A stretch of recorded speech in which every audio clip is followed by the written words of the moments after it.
All right. It appears we have achieved critical mass for our meeting this evening. I'm Amy Francek. I'm school board president, and I would like to call to order this evening the October 26, 2020 meeting of the Board of School Directors of the Upper Dublin School District. This is our legislative meeting. It is 7:04, and we are here in Zoom. If I could ask all participants to please join me with the Pledge of Allegiance. I pledge allegiance to the flag of the United States of America and to the republic for which it stands, one nation, under God, indivisible, with liberty and justice for all. Thank you very much. Ms. Evans, roll call, please. Yes. Dr. Davis? Present. Mr. Henderson?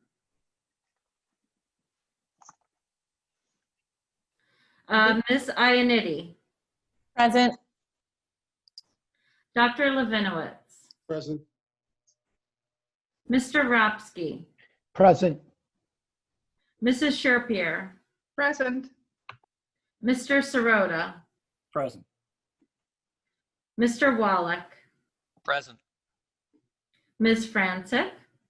Present. I think some people may be having trouble getting onto Zoom tonight.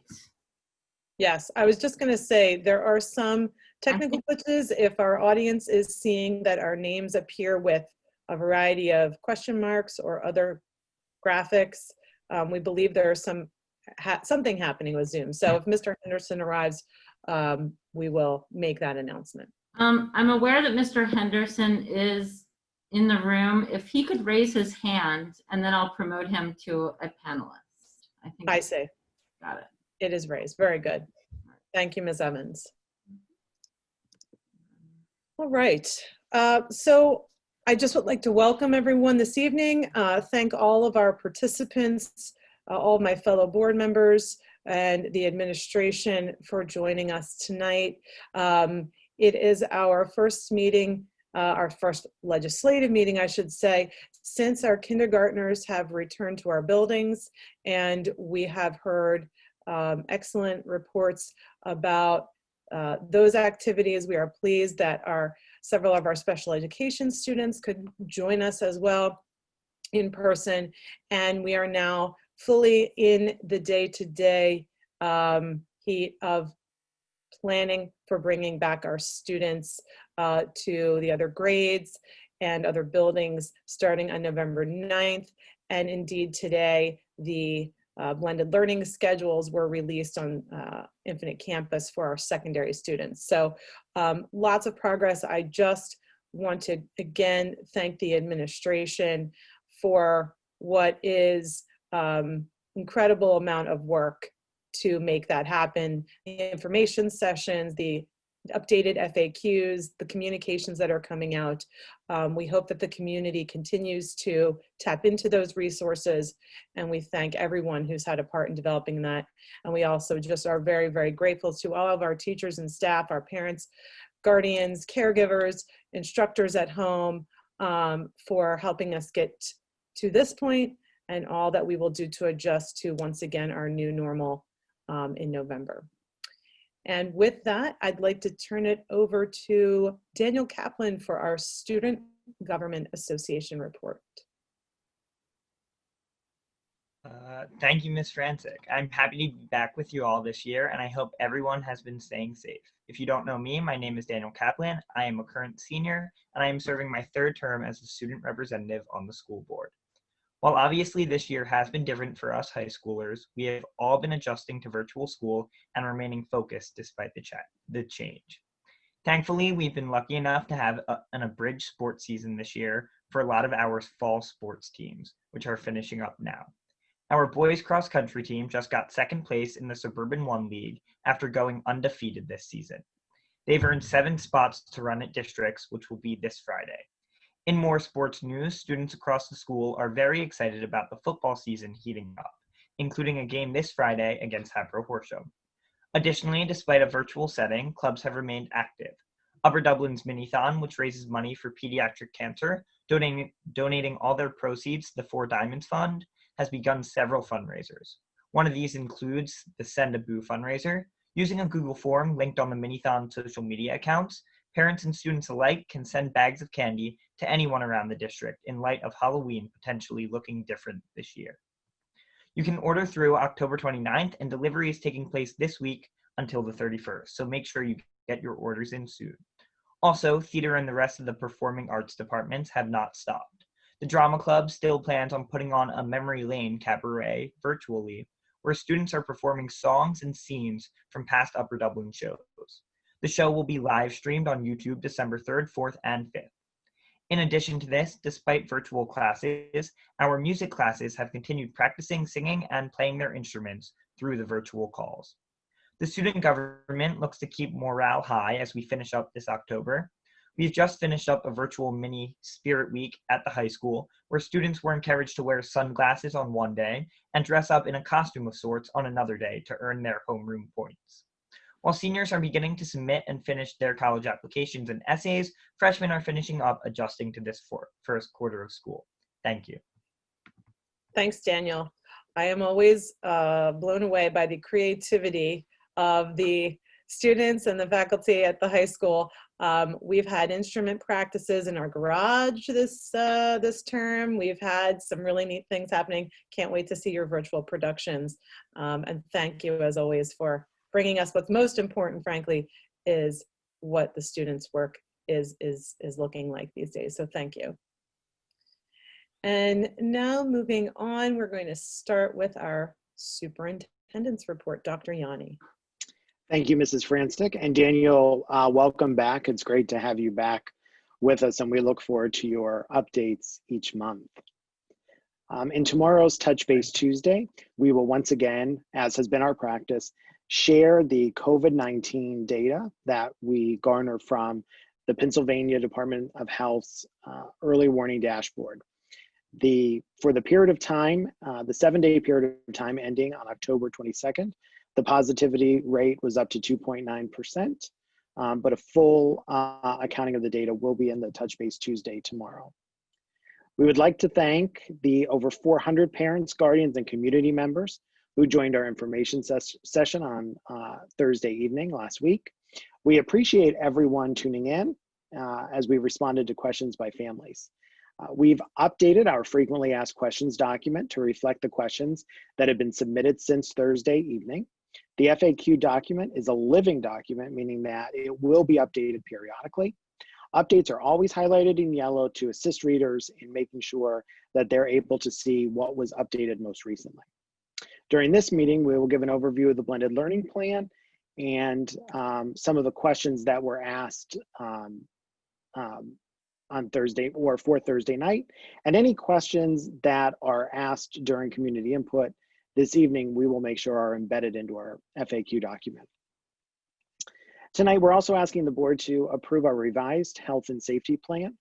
We've added a couple of appendices to our plan, including the Montgomery County School Exclusion Guide, steps in responding to positive COVID-19 cases, our blended learning plan, our frequently asked questions, and our Upper Dublin School District COVID-19 dashboard. We are asking the board to approve the revised version so that we can send that off to the Department of Ed in anticipation of bringing our students back for the option of in-person learning. We're also asking the school board to approve or to authorize me to submit our instructional time, emergency time template to the Department of Education, with the start time for the high school at beginning at 8 a.m. and ending at 2:30. The Sandy Run Middle School starting at 8:30 and ending at 3, and our elementary school starting at 9 and concluding their day at 3:30. I'd like to thank our principals, our elementary principals, for the work they've been doing in interviewing and identifying candidates for a number of long-term substitute positions that we'll be bringing on board to keep our elementary class sizes below the class size guidelines. Elementary class assignments will be shared with families tomorrow, October 27th, 2020. So stay tuned for information from your building principal. Once again, we're asking the board to approve the dual enrollment agreement with Gwynedd Mercy University. There are 3 courses that fall under this agreement: Accounting 1, Accounting 2, and Principles of Marketing. Accounting 1 has 38 students taking advantage of the dual enrollment agreement, while Accounting 2 has 7 students. There are 20 students taking advantage of dual enrollment in the Principles of Marketing course. Also on tonight's agenda is the approval of a memorandum of understanding with the Upper Dublin Education Association for a nursing leader position. We're asking the board to approve this MOU, this extra duty MOU, to assist us in having an additional point of contact within the district for the Montgomery County Department of Health. This position will allow us to continually analyze all of our COVID safety protocols and also provide ongoing professional development for our nursing staff. Kristen Deli, our Director of Food Services, is happy to announce that breakfast and lunch will be offered at no cost for all students until June 30th, 2021. Food Services is still providing meal bundles through the curbside pickup program. Arrangements for blended learning will be announced shortly. Stay tuned to our Touch Base Tuesday communications for that. I'll share out my entire superintendent report because it once again links all the important documents that parents, guardians, and families can bookmark to refer to as they have questions. And finally, I would like to thank all members of our One Team, administrators, faculty, staff, and board for their dedication to our students and our district. The COVID-19 pandemic has and continues to present many challenges, but by working together, we can problem solve any issues that we encounter. Mrs. Francic, that concludes my report this evening. Thank you, Dr. Yanni. Next up, we have 2 presentations this evening. The first actually is going to go right back to Dr. Yanni, but first I just wanted to mention to the community, because we do have some attendees this evening who may not be familiar with the process. Annually, the school board works with Dr. Yanni to develop his annual goals. And this is something that is one of the primary responsibilities actually of a school board in terms of our governance work. And from our perspective, Dr. Yanni has developed a really comprehensive set of goals, and we are grateful for all the work he put in, but also just the progression of that work since you began here, what feels now like many years ago, but really truly was only just a couple of years ago. So thank you in advance, and I look forward to you sharing that with the community. Thank you, Mrs. Francic. And Ms. Evans, can you please pull up the goals document?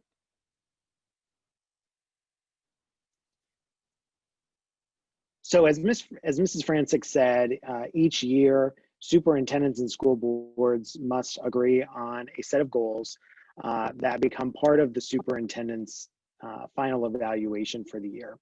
Goals have to be posted on the website, as does the outcome of the superintendent's evaluation. So the first goal is the implementation of our comprehensive plan. As our community knows, we took the state required comprehensive plan and we developed strategic action plans based on that to go a little bit deeper in areas such as teaching and learning, technology and innovation, engagement, budget and finance, facilities and operations, human resources, and labor relations. So we are about halfway through that plan. So we will be coming together as a steering committee this year to reflect on the progress that we've made towards the goals in that plan and suggest any revisions that might be coming forth. In the second goal, which is teaching, learning, and service delivery through equitable opportunities for students, we really want to make sure that we're doing everything we can to support our students. So some of these things are already have already been accomplished and completed. For example, ensuring the development and implementation of the Cardinal Academy, but also looking at secondary schedules to make sure that we're maximizing our instructional time so teachers have good quality chunks of instructional time to work with students to make sure that we're able to teach content in deep and meaningful ways. Working collaboratively with the Mid-Atlantic Equity Consortium and really making some measurable movement forward in ensuring equitable practices in our school district. Last year, we started working with the Center for Educational Leadership out of the University of Washington, and that work will continue this year. And as we look to support our students, and not only students that need remediation, but students that need enrichment and acceleration, looking at how we can retool our multi-tier system of support, the MTSS process. And that is really what school districts used to call response to instruction, or response to instruction and intervention. Ms. Evans, if you could scroll down. So looking at operations and financial management, we know that the Act 1 index sits at 3%. So our goal currently is to make sure that we live within the boundaries of the budget that the board set for this school year that we're in, and then thinking about next year, building a needs-based budget within the parameters of the Act 1 index. We also know that we need to start taking a look at our facility condition assessment. The facility condition assessment will be back in a few weeks. We'll be looking at creating an ad hoc committee to work through the recommendations of capital projects and capital work that needs to be done in the district. Making sure that we stay abreast and on top of the budget for Sandy Run Middle School, and also making sure that we maintain compliance with stimulus funding grants. So we've heard about things like CARES and ESSER.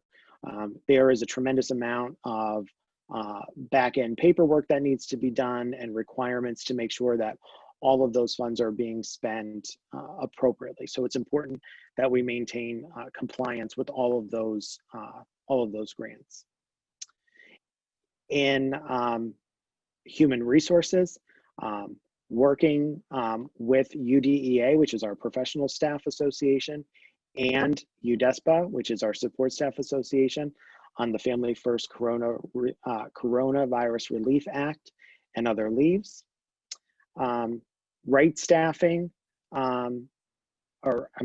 Appropriately staffing both virtual and in-person instruction. And that has been a real labor of love as we think about the number of kids that are staying virtual and the number of kids that are coming back to us. Support administrators that are new to the district and in new positions. Engage in continued concerted efforts to diversify our staff by collaborating with a number of diversity job fairs and also HBCUs. And developing a multi-year personnel and program plan. So many districts talk about a long-range financial plan and a long-range capital plan. It will behoove us to do that long-range staffing plan as we look at our enrollment over the next couple of years. Thank you, Mrs. Evans. School board relations. Maintaining what's working and keeping the board abreast of the information that they need to know, working with the board to understand the complexities of my position, the position of our administrators, the position of our teachers and staff, scheduling some small group meetings where we can have more intimate conversations and feedback sessions with the board. Providing explicit updates on policies, particularly Title IX. Title IX has had a major impact on our policies this year, and so we're staying on the forefront of all of those changes to make sure that everyone is aware of any changes that need to be made in terms of policy. And then also assist in onboarding any new school directors if someone should resign and we should have a change in the board. And then finally, a professionalism and professional growth goal. So leading the development of the COVID-19 health and safety plans, the process for resuming in-person instruction, maintaining Act 45 compliance. Educators, teachers have to maintain Act 48 compliance, continuing education requirements. Superintendents, assistant superintendents have to also maintain Act 45 compliance. So that has me engaged in some professional learning opportunities to increase my efficacy. Another goal is to complete the AASA National Superintendent Certification, remain active in the district community, and also to sustain our communication structures. So in a very brief way, those are the goals this year that we've collectively worked on with the board. Asking the board later on in this meeting to approve those goals. Those goals will go up on the website, and you know, administrative goals will then be based off my goals. And as we go through the year, we'll be providing updates about where we stand, where I stand, where the district stands, in terms of moving forward and attaining these goals, or if some of these goals need to be changed or tweaked. I'm happy to entertain any questions of the board.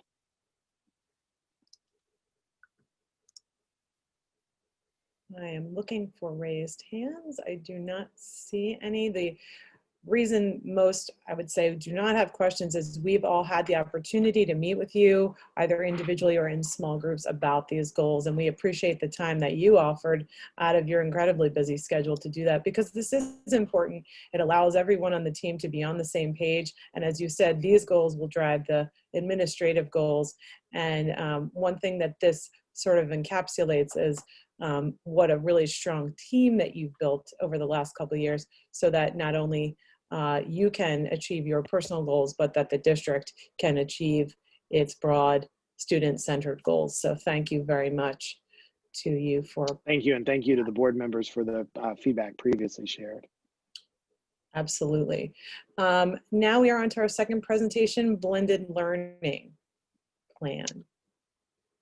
As Ms. Evans pulls that up, Mr. Hoffman and I will be going through this, and we'll be asking Mrs. Penner to chime in as she feels the need to, and also Dr. Perez to highlight any of the student services pieces. So what you will see tonight in this presentation is our blended learning plan. Again, I want to remind, and we'll say this a couple more times, any of the questions that weren't answered on Thursday night that came through in the form that we sent out on Friday and over the weekend have been added to our frequently asked questions document, and any questions that are asked tonight will also be embedded into that document so that our community is kept abreast of information.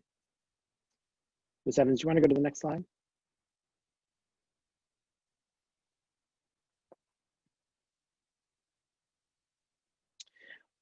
As we thought about our blended learning plan, we wanted to make very explicit commitments to 4 big areas, and we call these our pillars of practice. Meeting the demands of the Upper Dublin School District Health and Safety Plan. That health and safety plan is informed by a number of sources, including Drs. Rubin and Coffin from CHOP.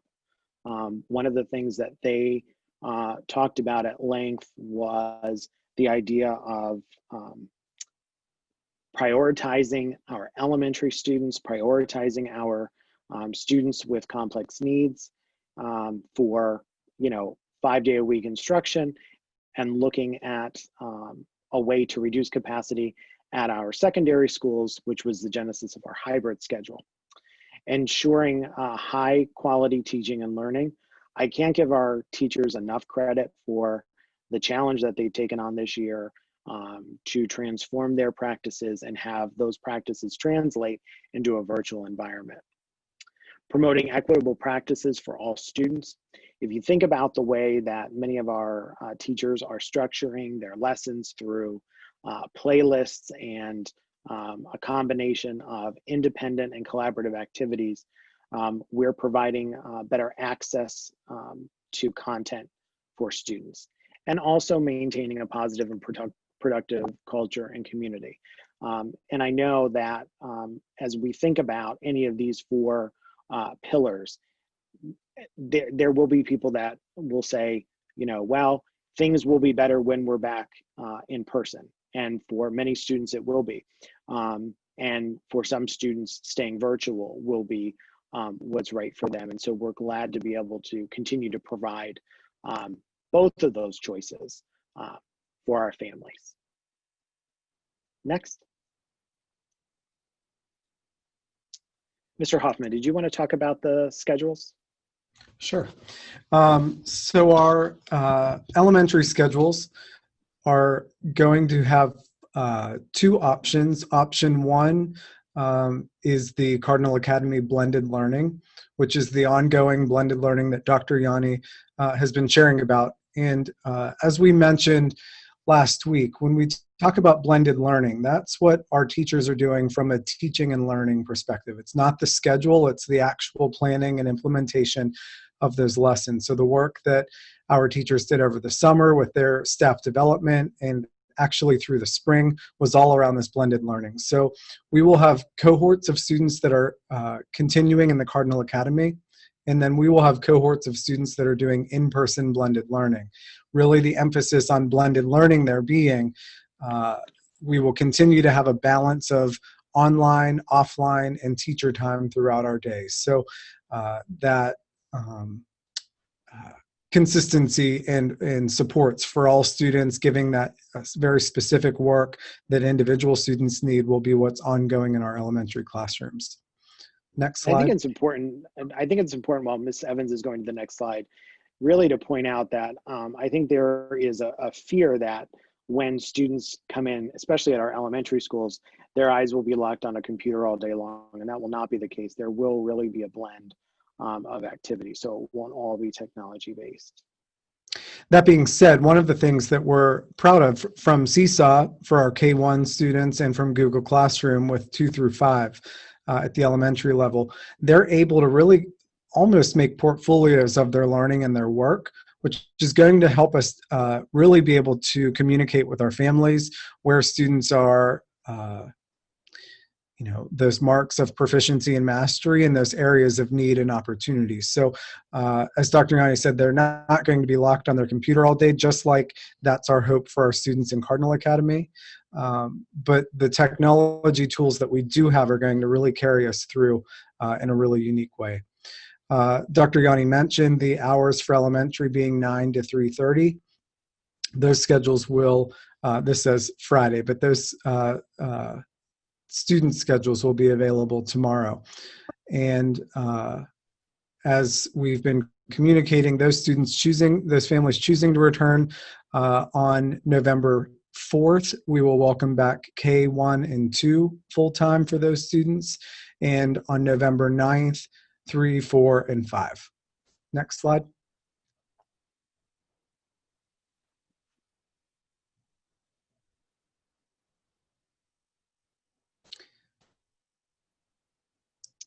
Could you go back?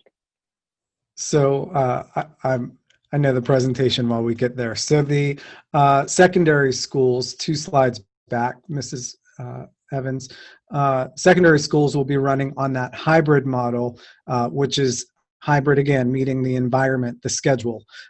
So as you can see, we have Monday, Thursday cohorts, Tuesday, Friday cohorts. All students will be virtual. What I want everyone to see is that all of our students, again, are engaged in blended learning, that balance of online, offline, and teacher time.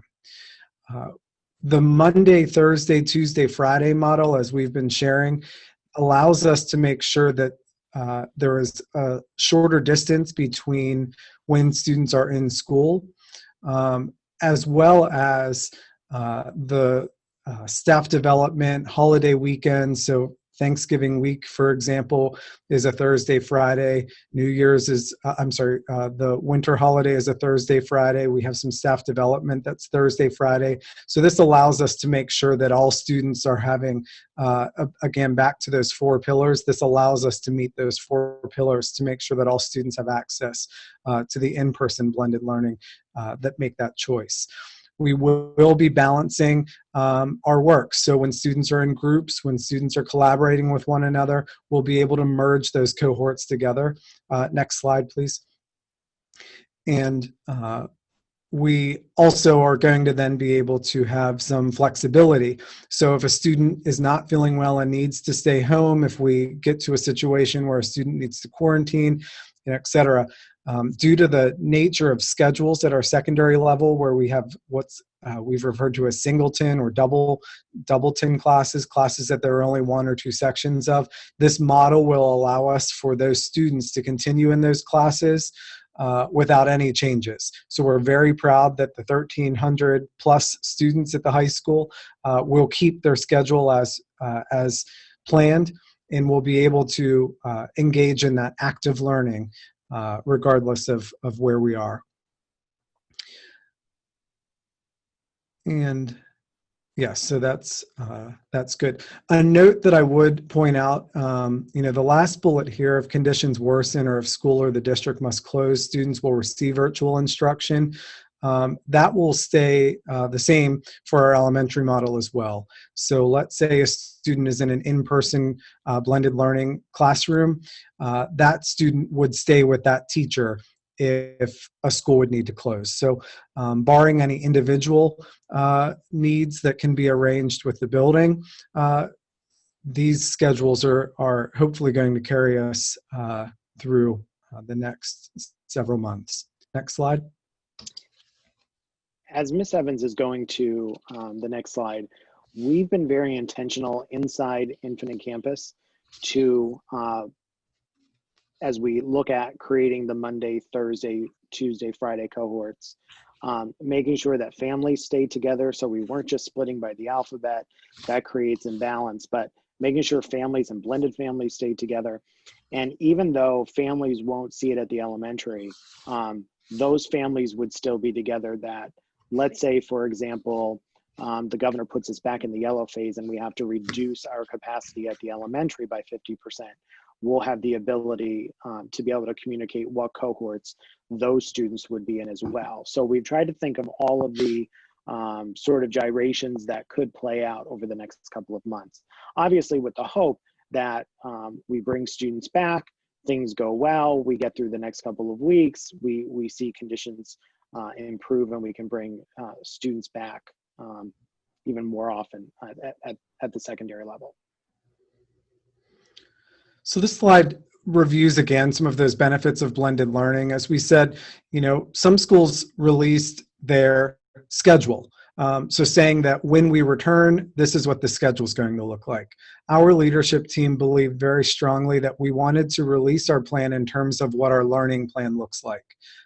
And so in doing so, we wanted people to understand that the blended learning that our teachers have been engaged in, our students have been engaged in, has many benefits for this period of time.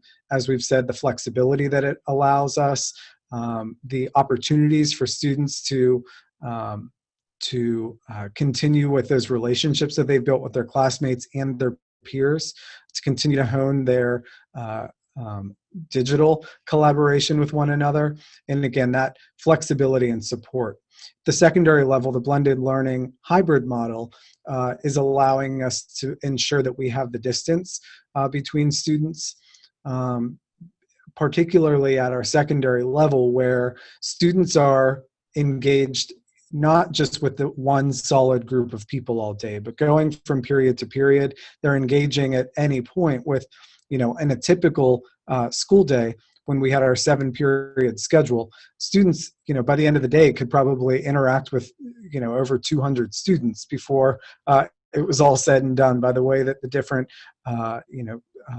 class rosters were. And so that wasn't a situation that we were comfortable with when we started, which is why we went to sustaining that block schedule, which allows us the time to collaborate, the opportunities for some asynchronous offline time, as well as that time to dig into some of those hands-on activities when they are in those classes.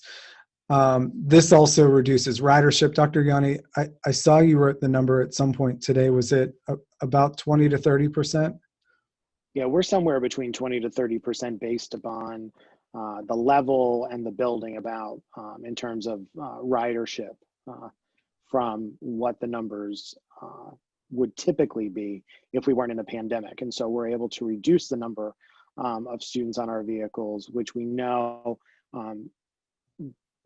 reducing or socially distancing kids appropriately on vehicles is one of the most challenging areas that we have to focus on. So families, enough families opted out that we'll be able to provide that distancing. Next slide. One thing that and Mr. Hoffman mentioned it, but one of the things that we've been asked a lot as a leadership team is this idea of distancing kids. And one of the things that we said is we can guarantee 3 to 4 feet when we're in classrooms and instructional environments. And in many cases, we can get more than that 3 to 4 feet. But what we didn't want to do was overpromise and underdeliver. And so it was really important to us that we say 3 to 4 feet, knowing that it would be, in many cases, much more. When we have kids eating in cafeterias or satellite locations, we have ensured that there is at least 6 feet in between where students will be sitting, because masks will be off, and we want to make sure that kids are, as safe as possible. Also wanting to let everyone know that we will have air purifiers in our in our isolation rooms, and we're also looking at some of our rooms, particularly at Sandy Run, that don't have windows. They have unit ventilators that can run all the time, but we're looking at what we can do to make those rooms, or take a very cautionary stance, out of an abundance of caution, do some things in those rooms that will be promote better air quality.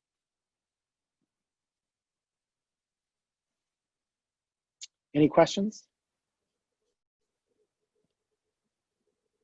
It looks like Dr. Levinowitz. Thank you. Not a question, but a comment. I urge my colleagues and community members, if they've not sat through the videos that have been put together about blended learning, it's a very good introductory lesson, I think, on blended learnings.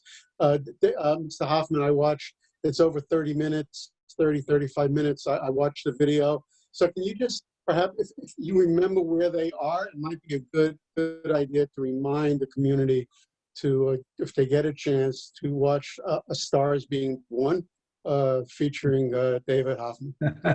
Thanks. Thanks. I had one viewer, Dr. Levinowitz. That was me. That was me. So yes, the last, the blended learning, and I was going to mention that, so thanks for bringing that up. It was in last week's Touch Base Tuesday that was linked, and we'll make sure so it's it in is. this one as well. And I do appreciate that. What we basically went over was some basic definitions. So understanding that hybrid and blended learning are two different things, and then going into looking at what blended learning is, that station rotations, flipped instruction, playlists, and what that might look like when students are in class and at home at the same time, which we're now talking about being concurrent, teachers teaching people in 2 locations. And I think probably what I'm most proud of that presentation is the incredible work that I was able to offer that's happening in our classrooms across the district. When I asked the curriculum supervisors, can you share with me some examples from your teachers? I expected a couple great examples to come. I didn't expect how much and how many incredible examples came. And so, my 30-minute video could have easily been an hour and 30 minutes.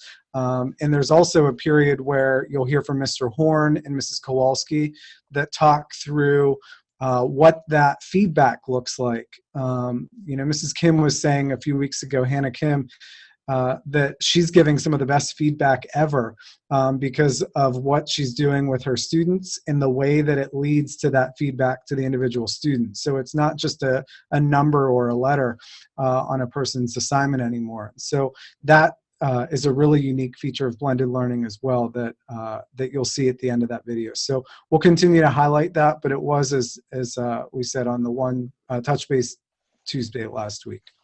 And I appreciate the fact that it was so varied that you showed an example at each level of the blended learning, and you even showed an example with our fine arts program with Mr. Horn. And that, I thought that brought a lot more meaning to me with blended learning. So thanks again for putting that together. Thank you. we'll make sure that those videos are linked once again in the Touch Base Tuesday this week, so that if folks didn't have the opportunity to watch it last week. And in fact, a little funny story, I didn't realize Mr. Hoffman was recording, and I went up the steps to his office and I knocked. So there's a spot in the video where you hear someone knocking, and Dave looks like a deer in the headlights, but it's all good. And thank you for doing that video, Mr. Hoffman. Any Sure, other absolutely. questions? Thank you. But I didn't want to make sure we have any other questions from our board members. Mrs. Sherpier. Yeah, this is more a comment than a question, I think. Just being in this similar position for myself, I think for students, one thing to remember is that when you're going in at the secondary level is that now you will see teachers wearing masks while you are in the classroom, but also when you're at home. So that's a little bit different than maybe what you've been used to for the last few weeks, but it absolutely works. And I'm very excited that we're gonna see kids back in school and interacting safely, but productively. And I really thank the leadership for putting all this together. And we hope we can keep it like this moving forward. So thanks so much. Thanks for your kind words, Mrs. Sherpier. And, you know, just as a reminder to our community, we will be doing instruction for our kids, explicit instruction on our health and safety protocols while we're in school. So, you know, that first time back in school will look and feel a little bit different. But I have to tell you, we've had kindergartners back for a couple of weeks. And, you know, maybe it's just because they're little, but our kindergarten students have had no trouble learning the health and safety protocols and wearing masks. And it's been good to see our youngest learners rise to the challenge and to the occasion. Absolutely. Dr. Levinowitz? Yes, one other point I wanted to mention is I know Dr. Perez and Dr. Yanni, Mr. Hoffman are all working very hard for that first week when the students do come back, or they're still, or we do explain learning in terms of the social, emotional, mental health challenges that the students have and our staff. So, Dr. Yanni, can you just or you or Dr. Perez, just briefly, what are some of the strategies that we're developing to really deal with those issues and those first few days back? Sure. So while I start, I'll give Dr. Perez a minute to pull her thoughts together. But one of the reasons that we're going to be doing direct explicit instruction for all students is so that we can do what we can to make sure not only that kids know and understand what the safety protocols are, but why we have the safety protocols in place. Because, I think back to when we as adults started wearing masks last spring. It's a little bit disconcerting, right? The first time you are in a setting where you see folks wearing masks. And I think the natural inclination of our kids when they come back into school and they see their friends and they see their peers and they see their teachers, it may be a little bit jarring at first to see, everyone wearing masks. But once again, I have no doubt that our kids will rise to that occasion. Dr. Perez, did you want to talk about some of the specific things we're doing around social emotional support? Sure. So first of all, I really also want to praise our students that have been with us since the beginning of October. They've been doing an amazing job coming into the building, wearing their masks, understanding the protocols, the need for the protocols, and really working hard to comply with those pieces. So having said that, as students return back into our buildings and we start to develop what will be now our new routines in school, I think it's really important for our teachers to consider these first few weeks of school. The students are back in November, very similar to what they do at the beginning of any school year, where we need to take some time to work on and build and strengthen our relationships with each other. I know many teachers feel as though they have built good relationships with their students online. At the secondary level, it's a little different story than it would be at the elementary. At elementary, we do have some classrooms where students have shifted to new teachers and maybe have new classmates in their classroom. So it's going to be really important that our teachers take that time to work and build that in classroom community, because especially for our older elementary students who have experienced school for 2 or 3 or 4 years already, coming into school now for them is much different than for kindergartners coming into school, because the experience will be very different than what they have experienced before. So it'll be really important for us to take that time to practice and work with our students and to build community. And to continue practicing what we have learned are some really good practices with blended learning as well, within the school setting, regardless of whether we are going back and forth with potential additional school closures or having to reduce the amount of students in class. We're learning that there is so much that can be done virtually, and that for our students, we need to prepare them for, as we're preparing them for college and career, right, moving out of school, we need to really reimagine what that looks like internally in our system. So working with students on digital literacy and digital citizenship, as well as how do we have those social interactions in person in this new normal. I think it's also important for our teachers to feel like they have the permission to take cues from their kids, right? So providing breaks when kids need breaks. You know, the level of movement around classrooms, particularly at the elementary level, isn't going to be what it was in the past. So we're really, you know, we trust our teachers to make good, professional, sound judgments. And so giving our teachers the freedom and the okay to really read their kids and, you know, structure their time with kids how they best see fit. Great. Thank you all. I do not see any additional questions from the board. So now what I'd like to do is transition to our first session of community input. There are quite a few perhaps new attendees on our call this evening. I just want to go over a little bit about what this is all about. Our legislative meetings, we've got lots of items on the agenda for later on. We'll be voting on items that we've previously discussed at committee meetings. And we're looking right now for your input on those items to perhaps influence how we might vote later, or also on any of the items from the presentations. We ask that community members just announce your name, where you are from in the district. You'll have 4 minutes to share your thoughts with us. We do record all of this so that you're aware that that is happening. And when normally we would do this, I should have mentioned before, it's not a back and forth. You don't ask a question and then we answer right away. Everyone will ask their question or make their statement. And then at the end, we may make comments on certain items. We don't typically answer every question.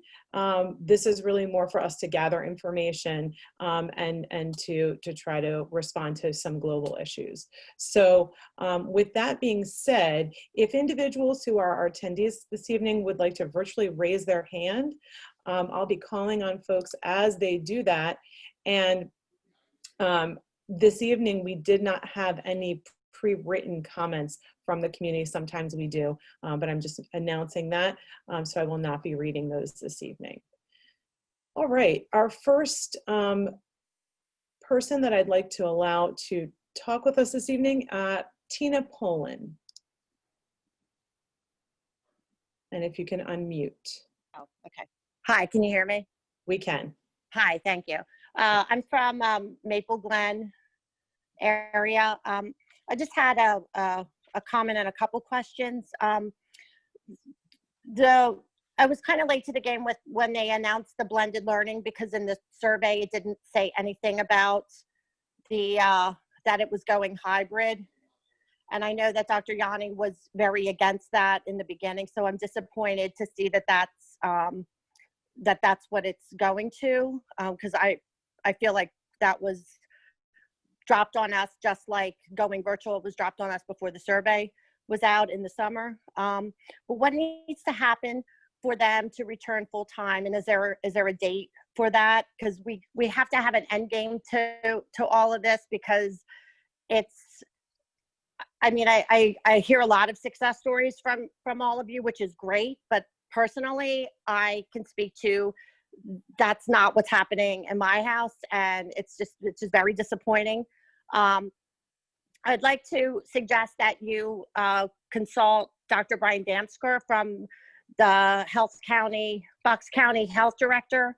He has developed a modified quarantine system for schools. They're using it with success, who have returned full time. And I didn't hear his name mentioned. And he has studied this extensively and has much success with this. And I think we could benefit from following his guidelines. Again, his name is Dr. Brian Damsker from Bucks County Health Department. And another question I have is, if the children who go back to school, if there is a case of COVID, how does that affect the other students who were in the classroom but not necessarily affected? Do they need to quarantine, and does that affect the student athletes as well? That's all I have. Thank you. Thank you. And if I could have Ms. Pam Tufel.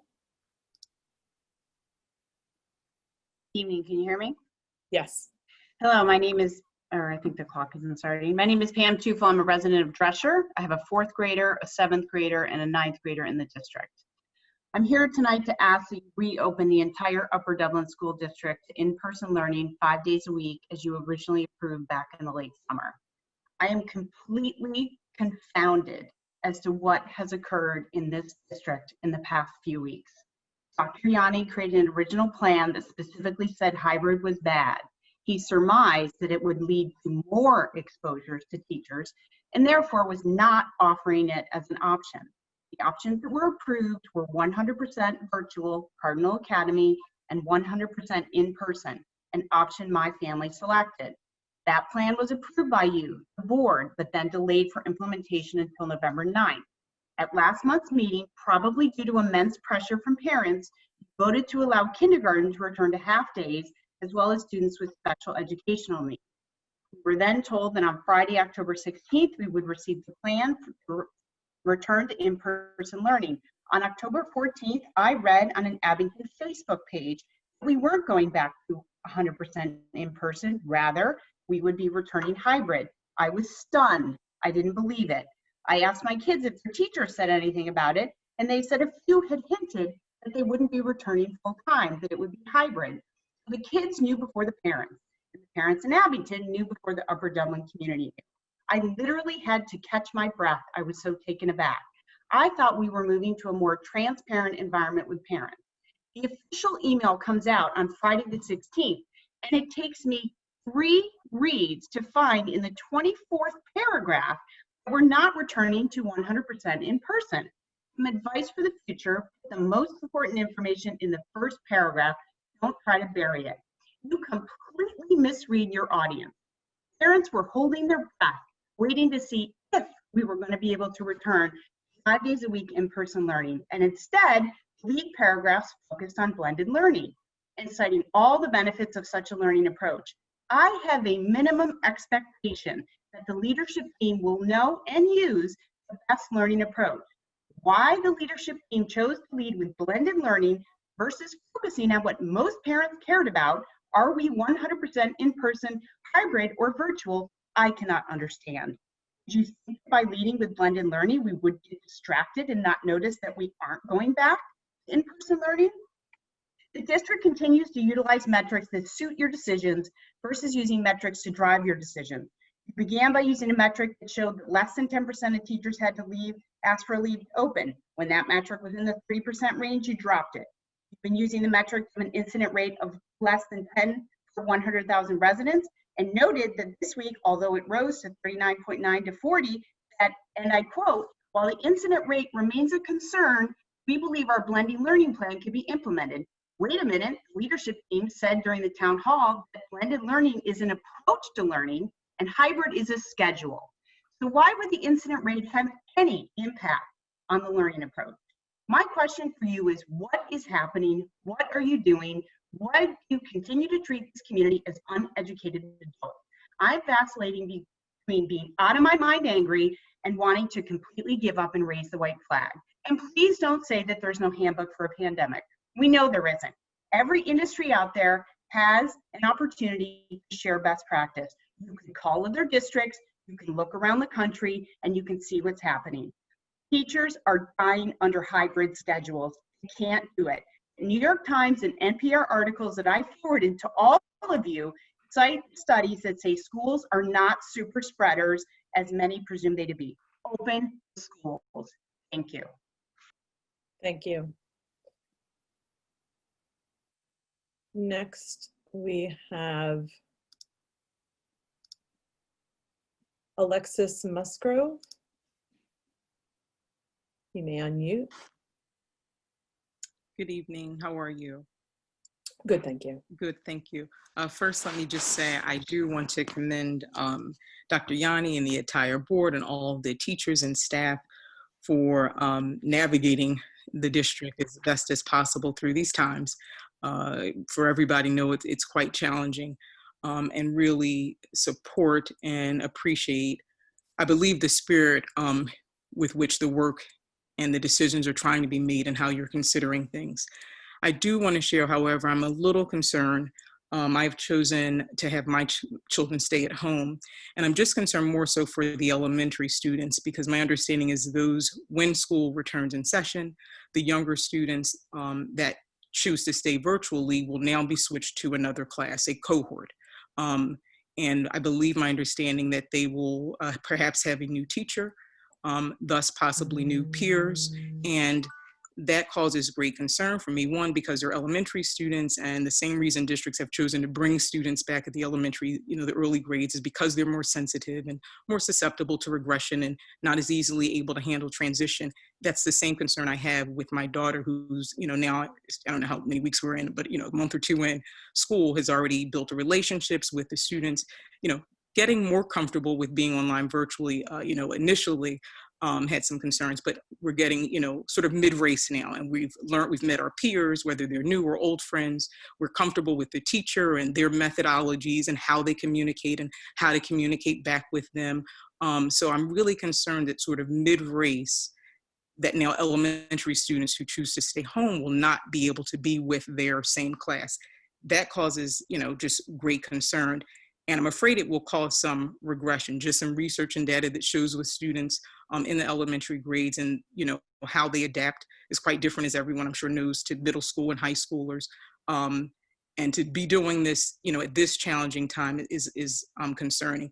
And one of the things, a couple things I just wanted to point out, I did hear someone in the board mention the importance of, building relationships, maintaining, what's paramount, sort of consistency and stability. And that is paramount for the younger grades. So I'm hoping the board and the team will consider if there's a possibility to have the students remain in their same class. I understand now the teachers that they have, once school starts, the teachers will be teaching the same group. It's just that, instead of having 20 students virtually, perhaps there are 10 in front of them, but the same students who the teachers have come to know and come to learn, and their ways of learning and how to best communicate with the group. So I'm just a little concerned that change may cause a disruption that is not necessarily warranted. And I am aware of other districts where they're allowing teachers to remain in the same classrooms with the same classes while doing hybrid. And it's just, and not that anything is just or easy. So I want to be clear that I'm not saying, that it is simple,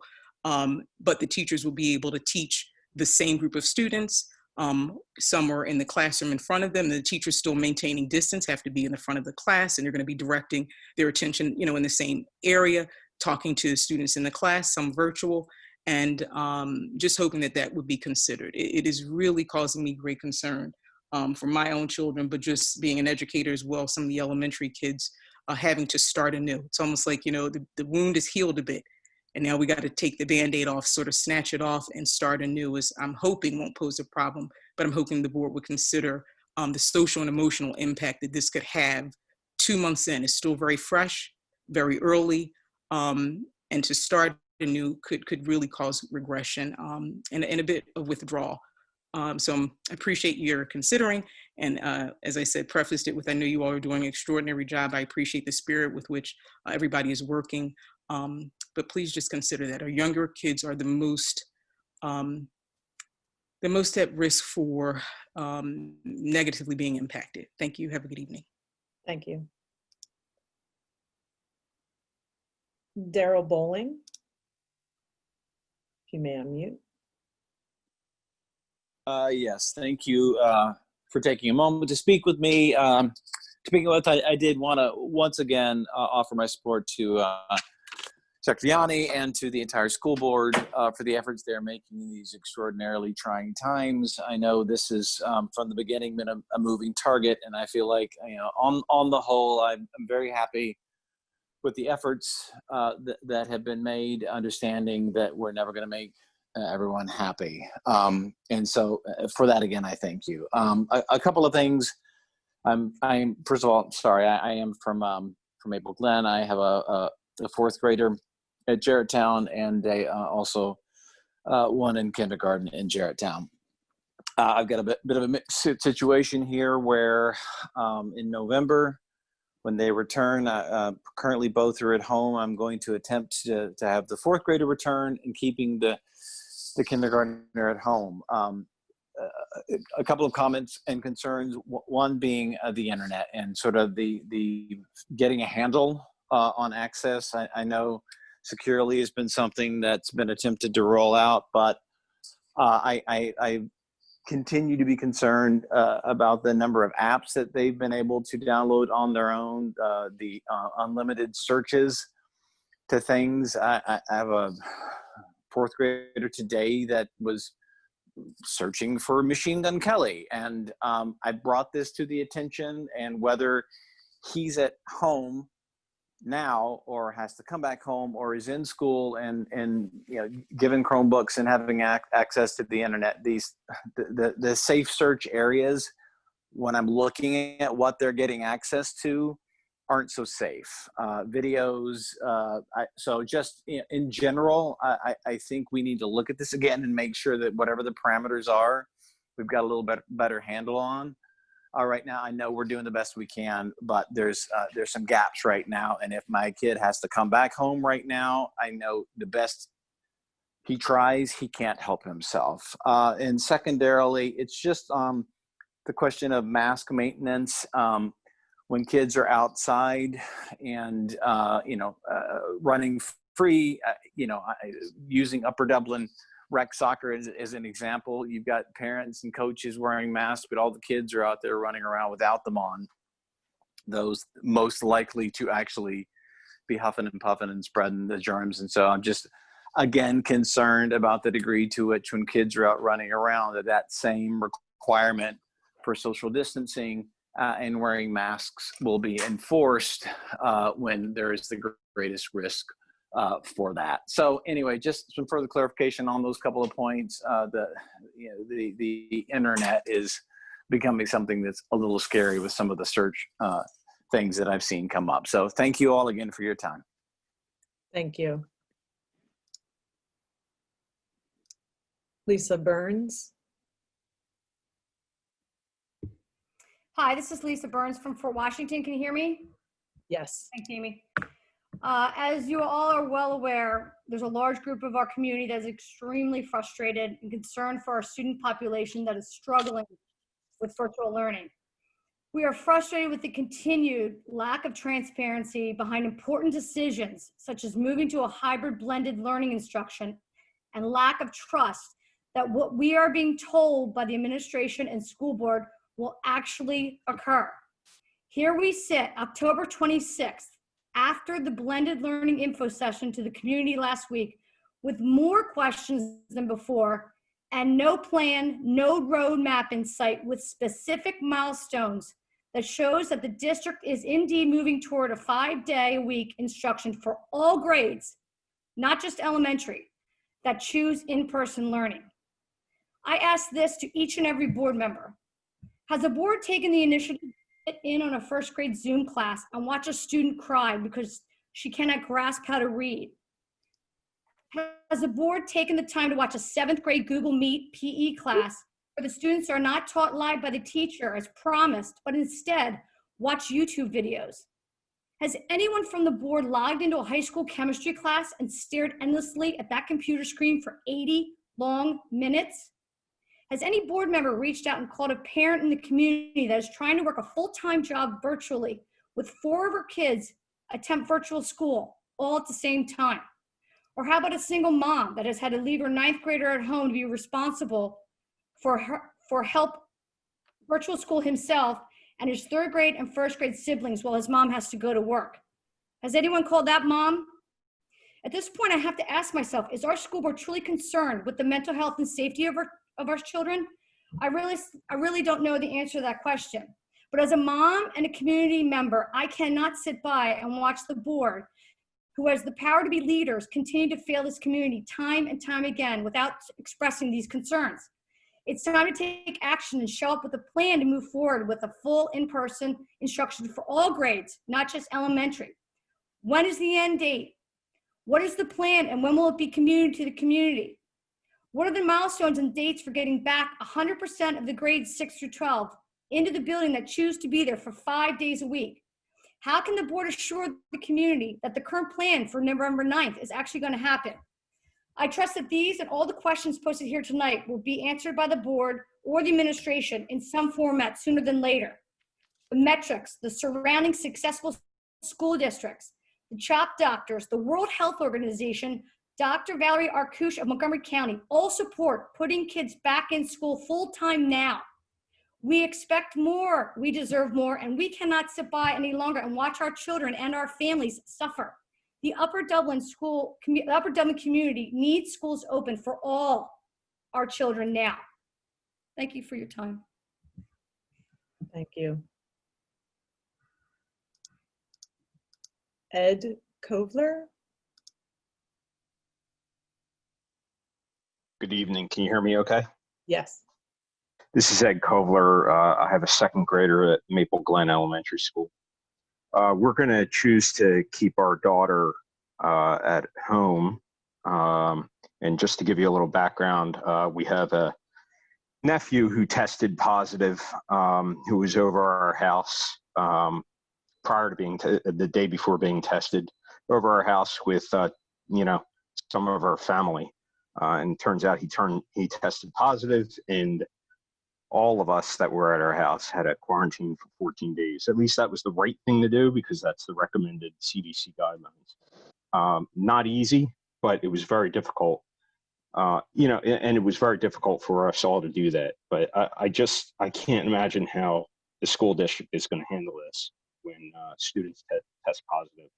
And I'm not confident that the school district is able to deal with that. So that's why we're keeping our child home.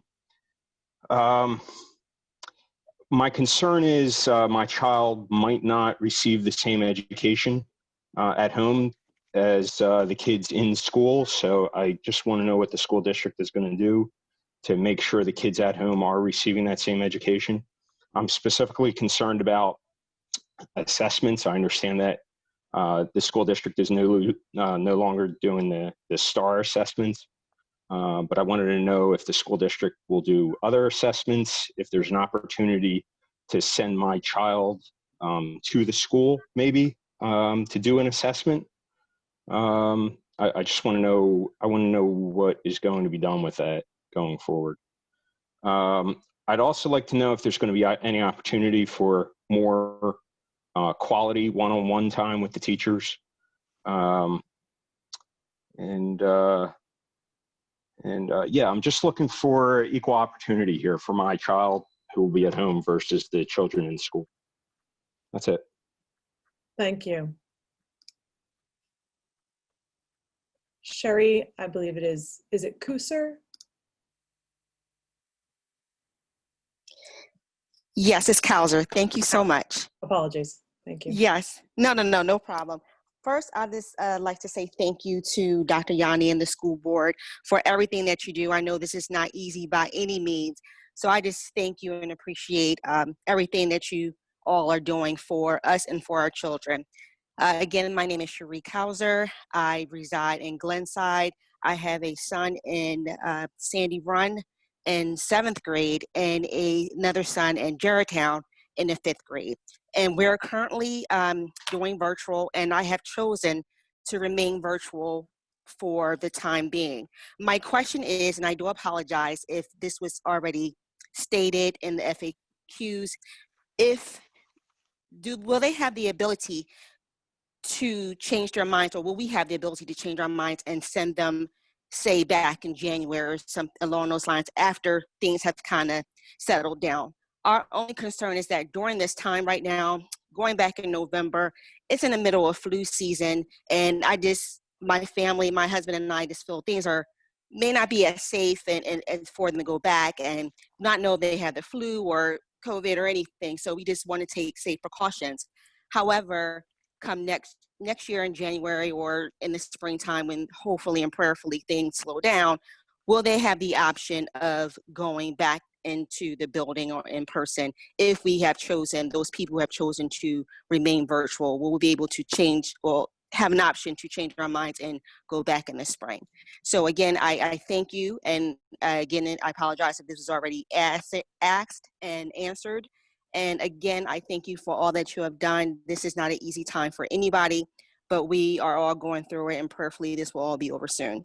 Thank you all. Thank you.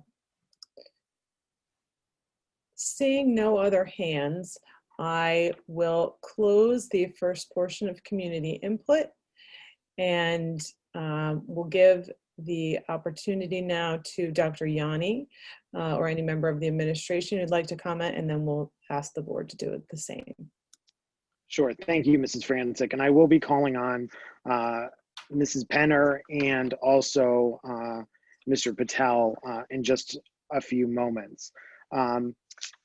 If you look at the early warning dashboard for full reopening 5 days a week, it lists a positivity rate below 5% and that incidence rate below 10 per 100,000. And we've had some substantial conversations with the Montgomery County Department of Health, in particular, Michelle Masters, who's our liaison to the Department of Health, about the seemingly inability for any of the areas of the Tri-County region to meet that incidence rate. We are working with the Pennsylvania Department of Health to provide some greater assistance in stratifying out those incident rates by age groups, so that we can see, so that we're not looking at just a single number, but we're looking at more finite data sets. I will have some information in our Touch Base Tuesday tomorrow. One of the things that we've talked about at length with both Michelle Masters and Dr. Valar Kush is that because the positivity rate has been somewhat steady, put more focus there. And if you're going to reopen schools in a way that allows kids to access some in-person instruction. So it's not that we're attempting to use metrics to our advantage. It's actually through conversations that we're having with folks in the medical field that's bringing us to those determinations. There was a suggestion that we work with Dr. Damsker out of Bucks County. I think he is on some of our calls when we work as a 4-county region, and I believe that he and Dr. Valar Kush have been working more closely together, and so we'll see what the outcome of that is. I do regret that parents found out about the hybrid schedule by reading the Abington parent Facebook page. Before we rolled the decision out to our community, we obviously had conversations with staff about what was going to transpire, and I'm not at all blaming staff for communicating out about that, but it was very clear that we would be putting out our plan on the 16th, which was that Friday. So there was nothing, nefarious in us holding back that information. In the summer, when we talked about hybrid schedules, the hybrid schedule that we were most concerned about would be an AM/PM hybrid schedule, because we did not feel that adequate cleaning could happen between the morning and the afternoon session. And also in the summer, when districts were talking about hybrid schedules, there was a lot of talk about when you're not in school, you're doing asynchronous work. So work that was not live, so you're doing it without the benefit of a teacher. We continue to say that we don't simply want live streaming to happen because we don't want kids to be passive in their learning. Doctors Rubin and Coffin out of CHOP have consistently said that a layered approach is the safest approach. So we know that as kids age, their ability to transmit the virus is greater. And that's why at the secondary level, we're layering distancing, masking, and reducing the number of people in buildings to make sure that we keep kids as safe as possible. One of the things that we are worried about as a leadership team, while our secondary students are much more independent, we felt the need to have dedicated teachers, virtual teachers at the elementary level so that kids were not having to toggle back and forth between, or working with a teacher who's teaching kids in front of them and teaching kids that are not in front of them. Especially in the area of literacy and mathematics, we felt that it was most appropriate to have dedicated teachers there. So one of the things we want to stress is we are not looking at the Cardinal Academy or any virtual instruction as the lesser of the two options. To the community member that mentioned some of the issues with virtual learning, we will be addressing those with principals. We have said in the FAQs and in some other documents that as family situations change, we will absolutely work with families on a case-by-case basis. Mrs. Penner, would you please address changing of teachers at the elementary level? And Mr. Patel, can you please address the issue of searches on school devices? I also wanted to add on a little bit to the equitable educational experience at elementary in regards to the assessment piece. We're continuing to provide teachers with grade level collaboration time. So all teachers in a grade level, whether they're teaching Cardinal Academy or brick and mortar, will have that collaboration time as grade level teams so that the assessments and the activities are really, really consistent. We're also working with reading specialists, gifted support teachers, special education teachers to provide any supports and enrichment and interventions to kids across settings as well. While we don't have STAR, and while STAR was just one data point, we are able to give reading assessments with our Fontes and Pinnell reading program virtually, working with teachers on a variety of ways to deliver that, and really starting to encourage one-on-one feedback sessions with kids so that they can get a quick snapshot of a skill-based assessment that's built into our curriculum.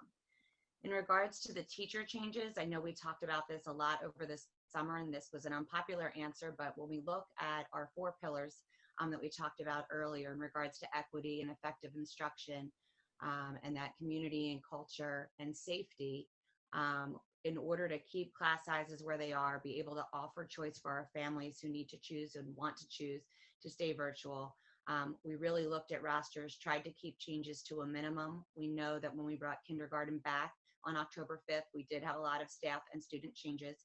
Kids are resilient, adults sometimes less so. We try to minimize this as much as possible, but in order to allow for the class sizes and the safety of our kids and the option to have both an option for virtual or in person, there are some staff changes that will occur in either setting. So just because you're staying virtual doesn't mean your child is the only child experiencing a change. We have to then redistribute the students that are coming into the buildings between the teachers that are remaining in the building as well. So while that's not popular, we look forward to working on those community building activities during the November 4th when K-2 come back, and the week of November 9th as teachers rebuild and reestablish communities and start to explicitly teach those expectations of safety in the classrooms. Ms. Penner, can you talk a little bit about transition on Monday for the professional learning? Sure.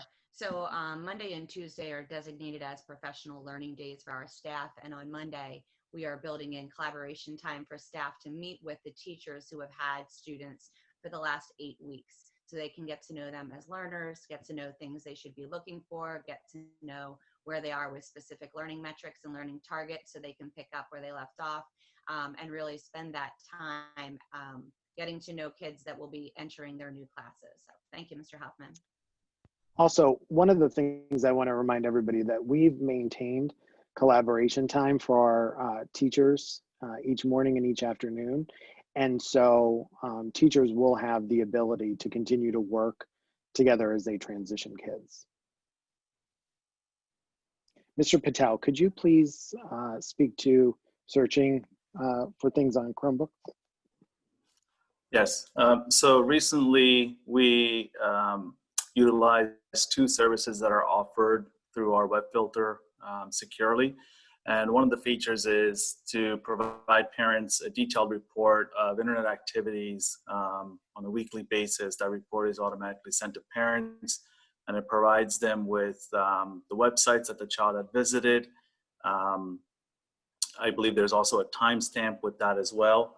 And then the second piece is to allow parents a greater level of control over the websites that they would like to block on their home Wi-Fi.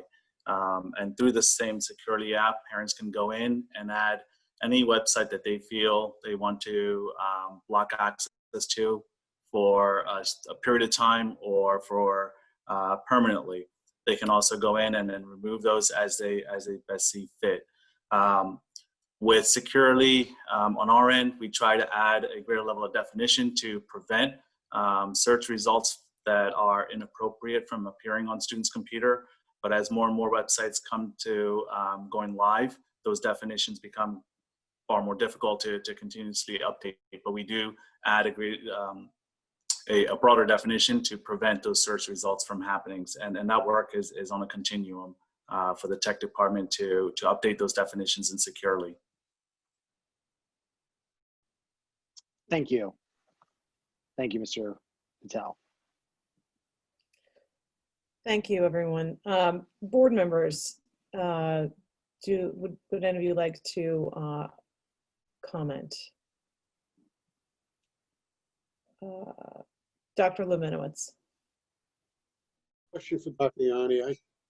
When I listen to community input, Dr. Yanni, it sounds as if we're the lone wolf out there in Montgomery County in terms of still not bringing all of our students back full-time K-12. Can you comment on that? Where are we in that scheme of looking at all districts? Are we an outlier or are we somewhere else right now? Dr. Levinowitz, I'm aware that Souderton has brought students back at the secondary level 5 days a week. I will take a moment here and look at some emails that I have to see if there is anyone else, if there are any other districts. The other one may be Jenkintown, but I can take a look and we can put that in the Touch Base Tuesday. Thank you. And Mrs. Ionity. Yes, I just wanted to, someone brought up we were sent some articles. I did take a look at them and I've seen what's been going around. I just want to say, when you see this good news and you click through to the study, the schools they're talking about have these mitigation efforts that we are putting into place. So I just, all that good news is not from schools that are in 5 days a week, nothing in place. It's from schools that are putting in the mitigation efforts that we are putting in. Thank you. Any other board members? I will only speak for myself. When asked, I feel like asked monthly how we do our jobs in terms of communicating with community members, asking them how they're doing, asking about our lived experience of being in this virtual environment with our own students. I have faced all the same ups and downs that members of the community are talking about. This has not been easy for anyone, but what I am most appreciative of is that we are taking methodical steps at moving in the right direction.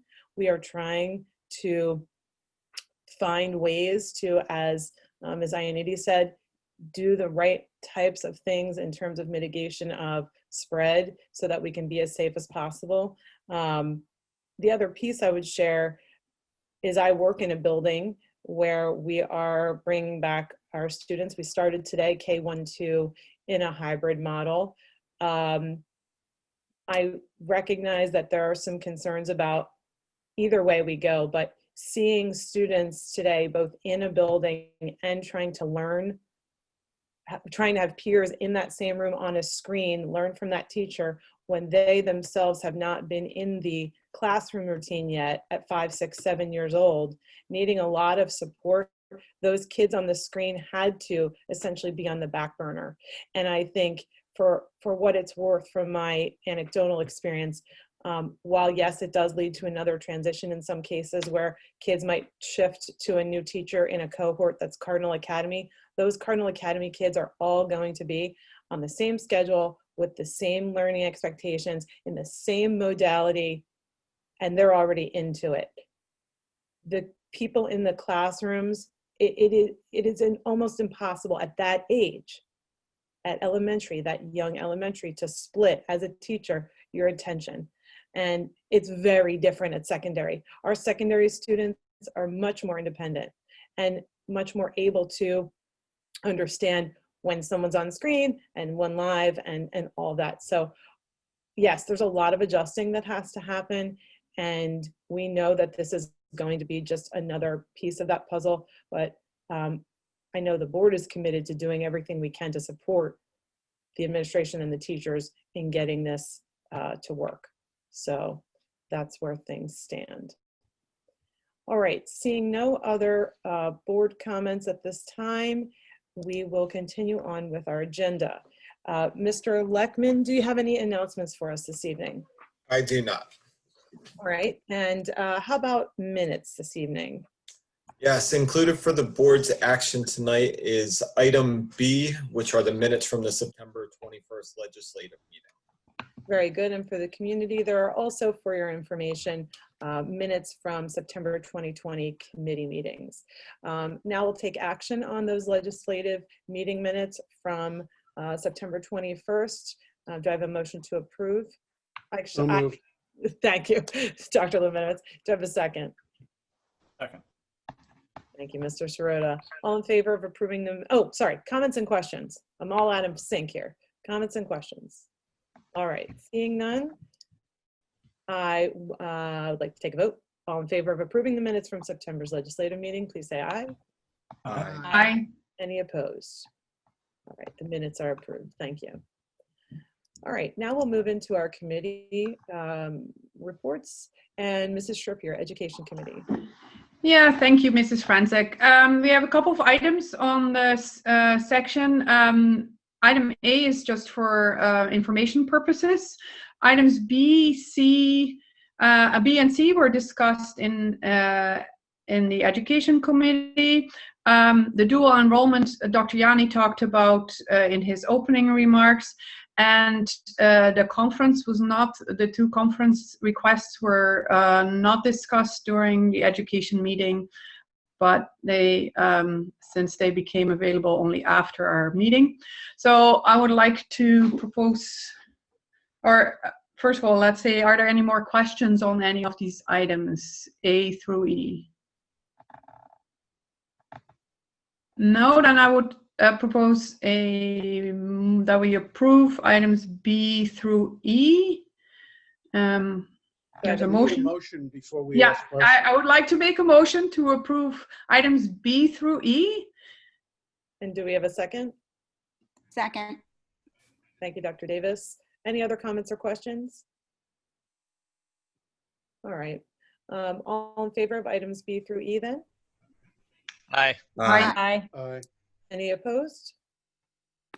All right, the items are approved. How about item A, Mrs. Shrupp? A, that's just information. Okay, my apologies. Yeah. Mm-hmm. Item number 9 on this evening's agenda, it looks like we have no technology recommendations for this evening. So moving on to student services recommendations. Yes, and there are two agreements. One is a new agreement, and the other one is a termination of an agreement with the physician.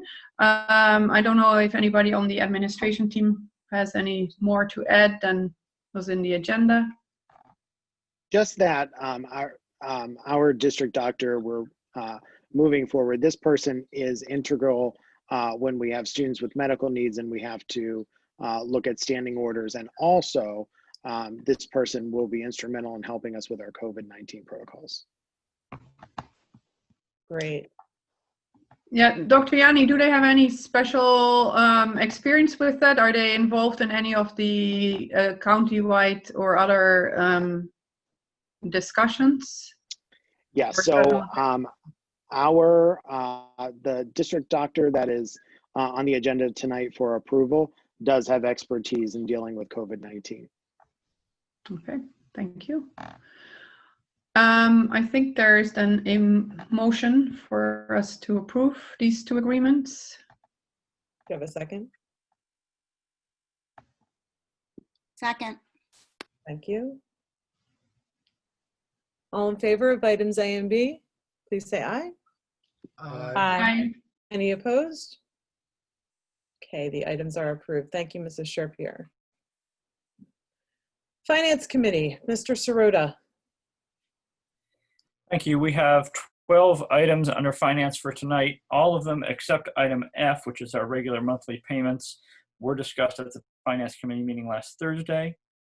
So I would like to make a motion that we approve all of them. And after there is a second, I will give just a brief summary of some of the important ones because we have an awful lot of people in the audience.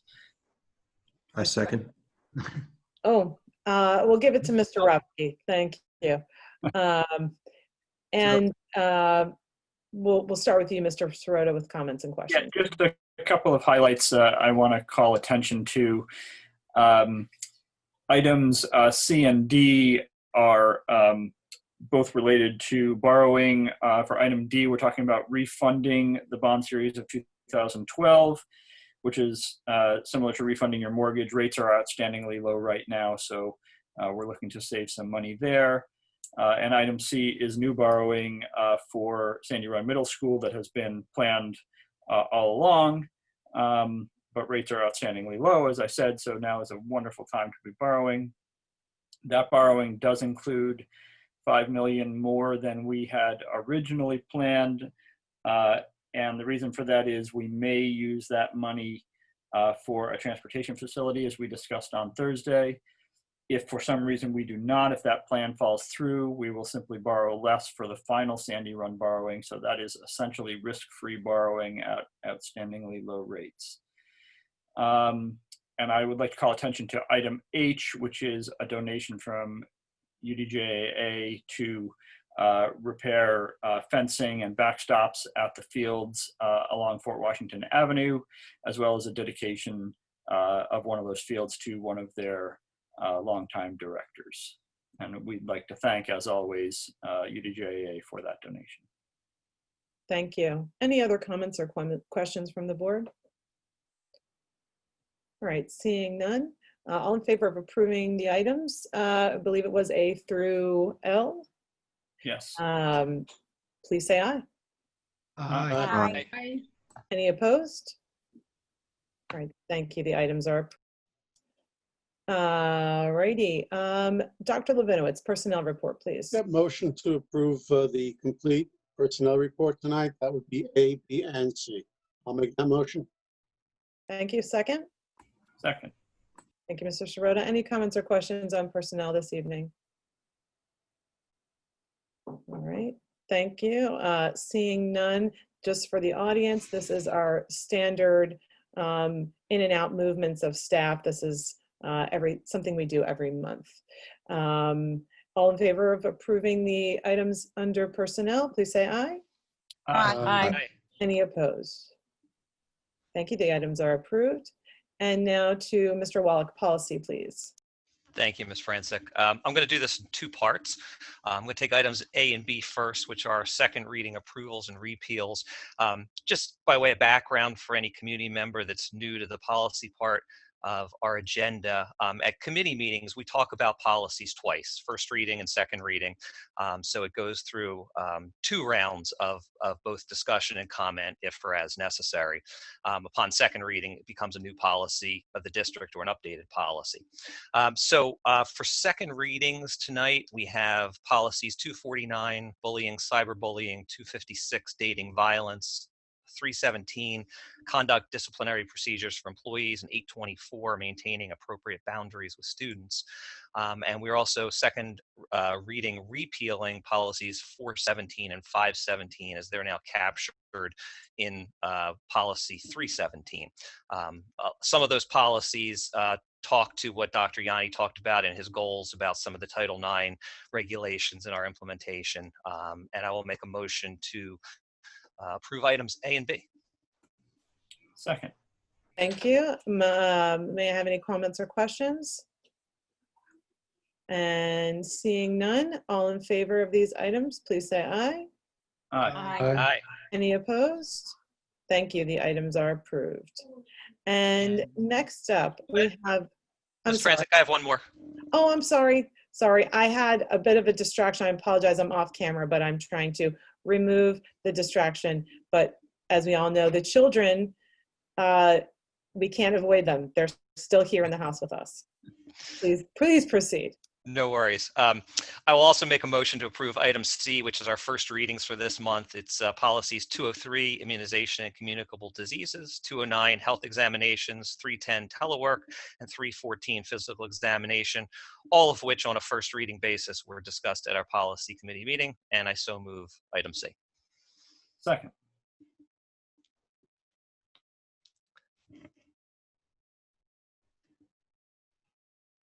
Sorry, my apologies.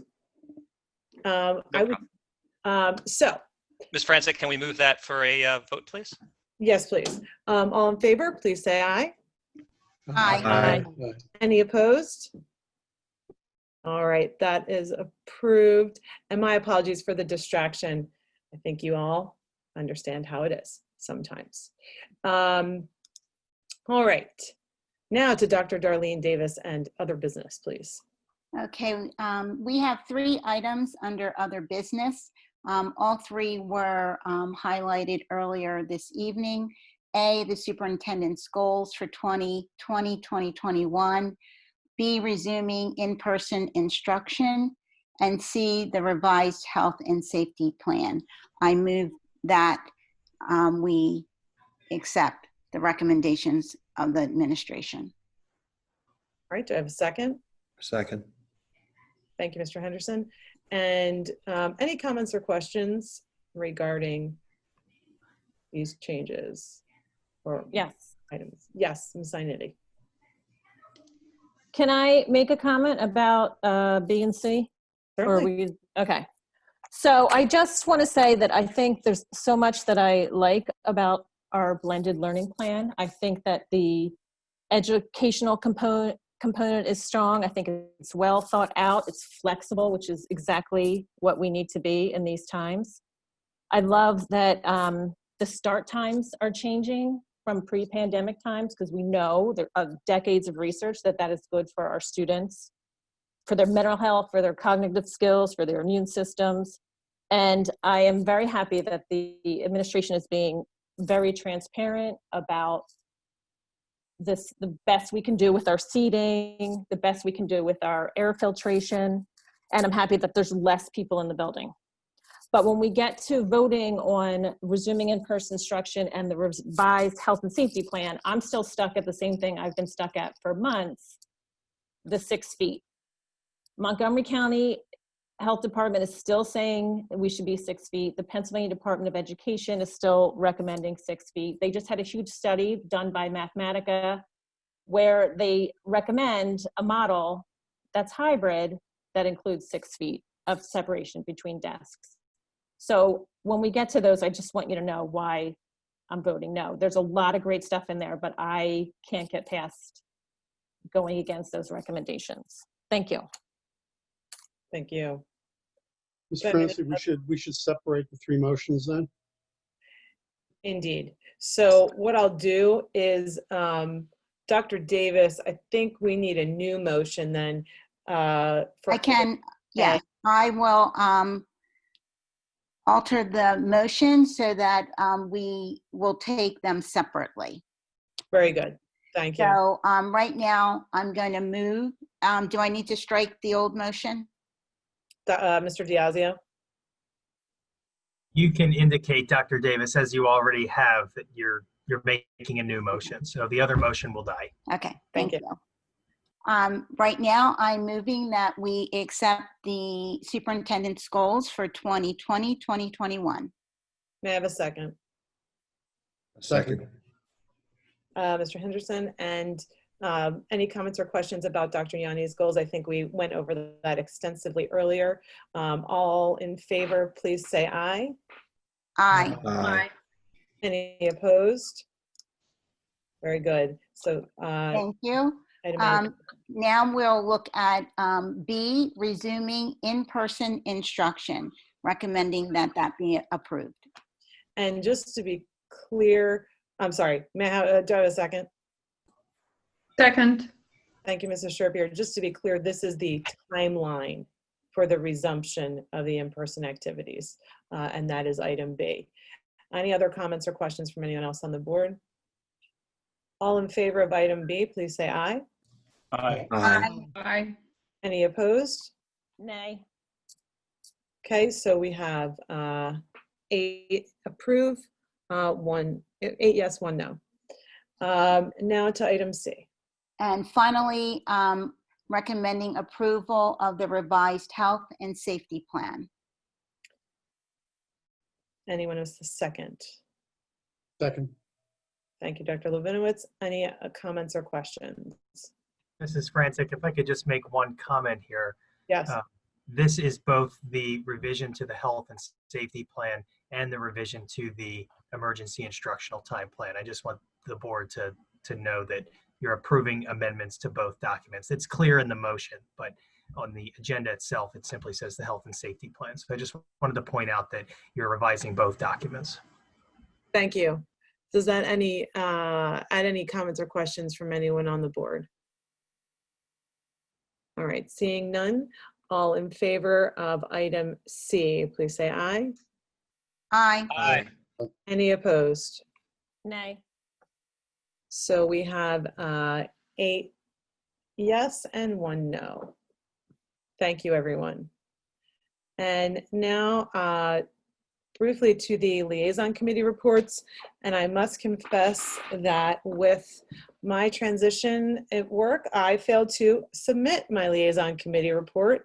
So I will owe an extra report next month. But if anyone else on the board has any other highlights that they'd like to share briefly, otherwise these items are prepared in written form in advance so that the community can see them. Mr. Oropsky.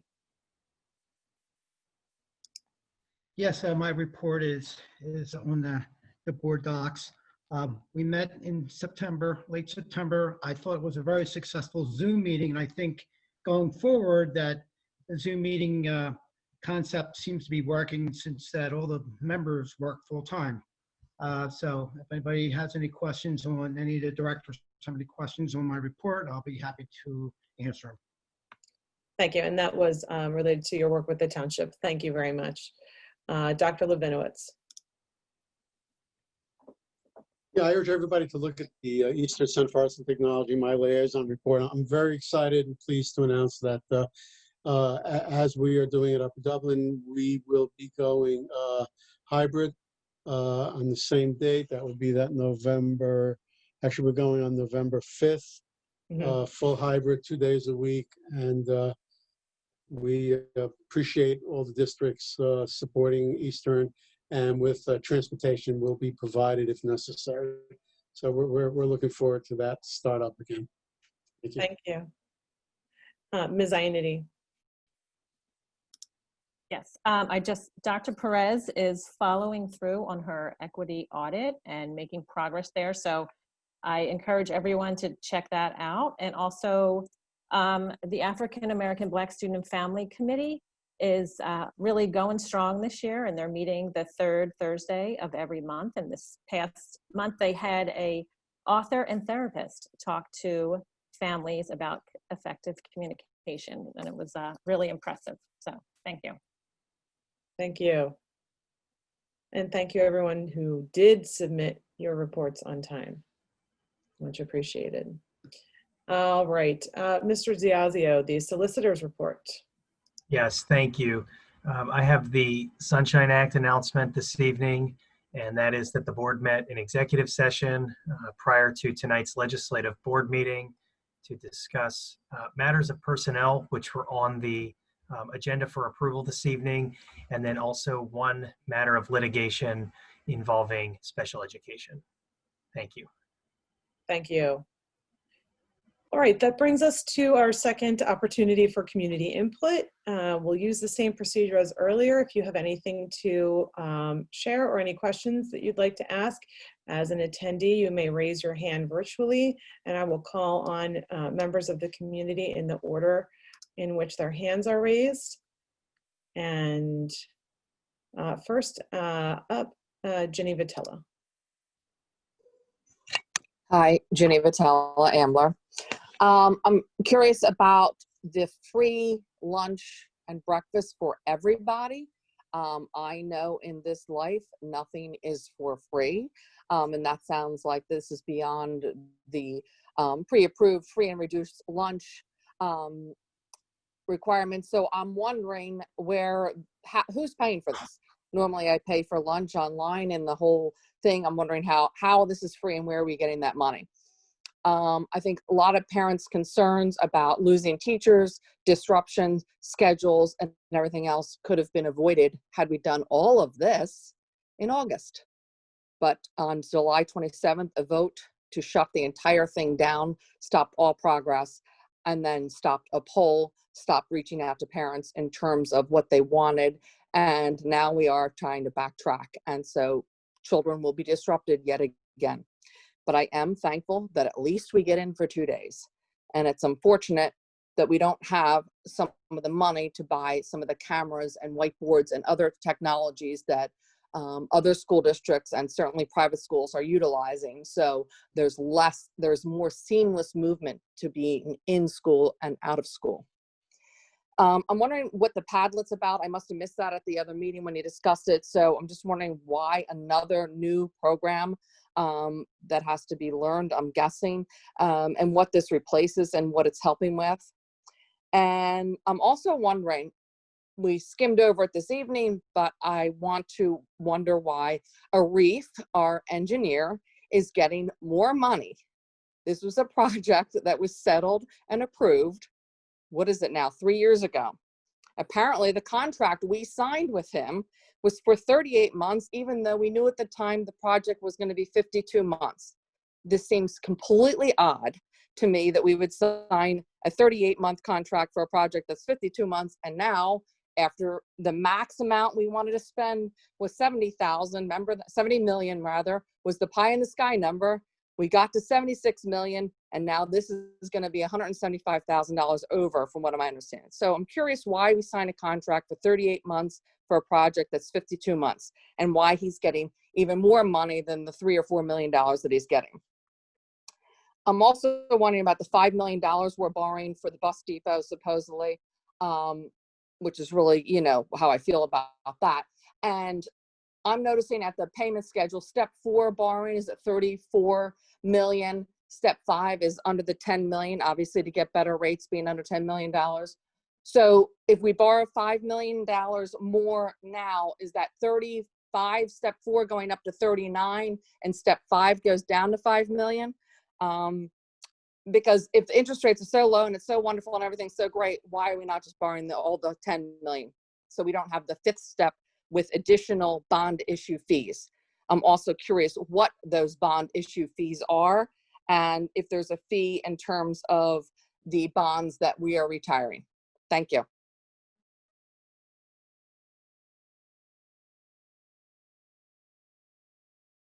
Oh, my apologies. Thank you, Ms. Vitella. Tina Poland? Hello, can you hear me? Yes. Oh, okay. Thank you. I would just like to follow up with Dr. Yanni's comment to my question earlier regarding Dr. Dansker. I do not believe that Dr. Arkush is listening to Dr. Dansker, because if he was, we would be hearing from the administration about his modified quarantine and getting our students back to school full time. I implore Dr. Yanni to contact Dr. Dansker directly and learn about his modified quarantine guidelines so all the Upper Dublin students can return to school as soon as possible. I feel like the metrics that they're following are just, they're set too high or too low, and we get 2 out of the 3 and then, oh gosh, darn it, now we're increasing in something else again. When all the there's other schools such as Palisades, Penridge, Neshaminy, all these school districts are all back to school, full-time in-person learning, and they are following Dr. Dansker's modified quarantine guidelines, and there hasn't been any spikes or crazy transmissions going on because this is getting followed. He's certainly qualified to, he's been studying this for a long time, and he's qualified to know what he's doing, and it behooves us to talk to him as he is truly an expert in this area. Thank you. Thank you. Francis Graham. Hi, good evening. Francis Graham from Fort Washington with 2 comments. The first being more of a question. I know you had mentioned about the return to school, and that what will be explained to the students over repeatedly is the importance of safety and hand washing, etc. My concern, and you might have mentioned it and I just may have missed it, is the level of fear and anxiety that specifically the elementary students have, and probably the high school ones have. I kind of feel this whole time is akin to, you know, the trauma that they've gone through. How is that going to be addressed, on what level?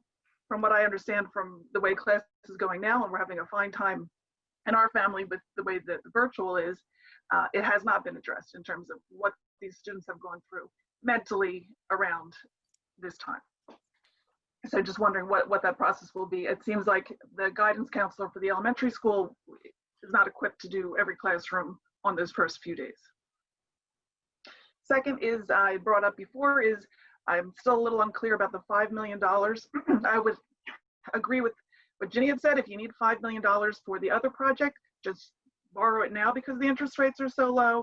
It feels like this is being rushed through. You're borrowing money for a project that you don't even know the scope or the RFP of, or the dollar amount. So it seems a little early in the game to do something like that. Thank you. Thank you.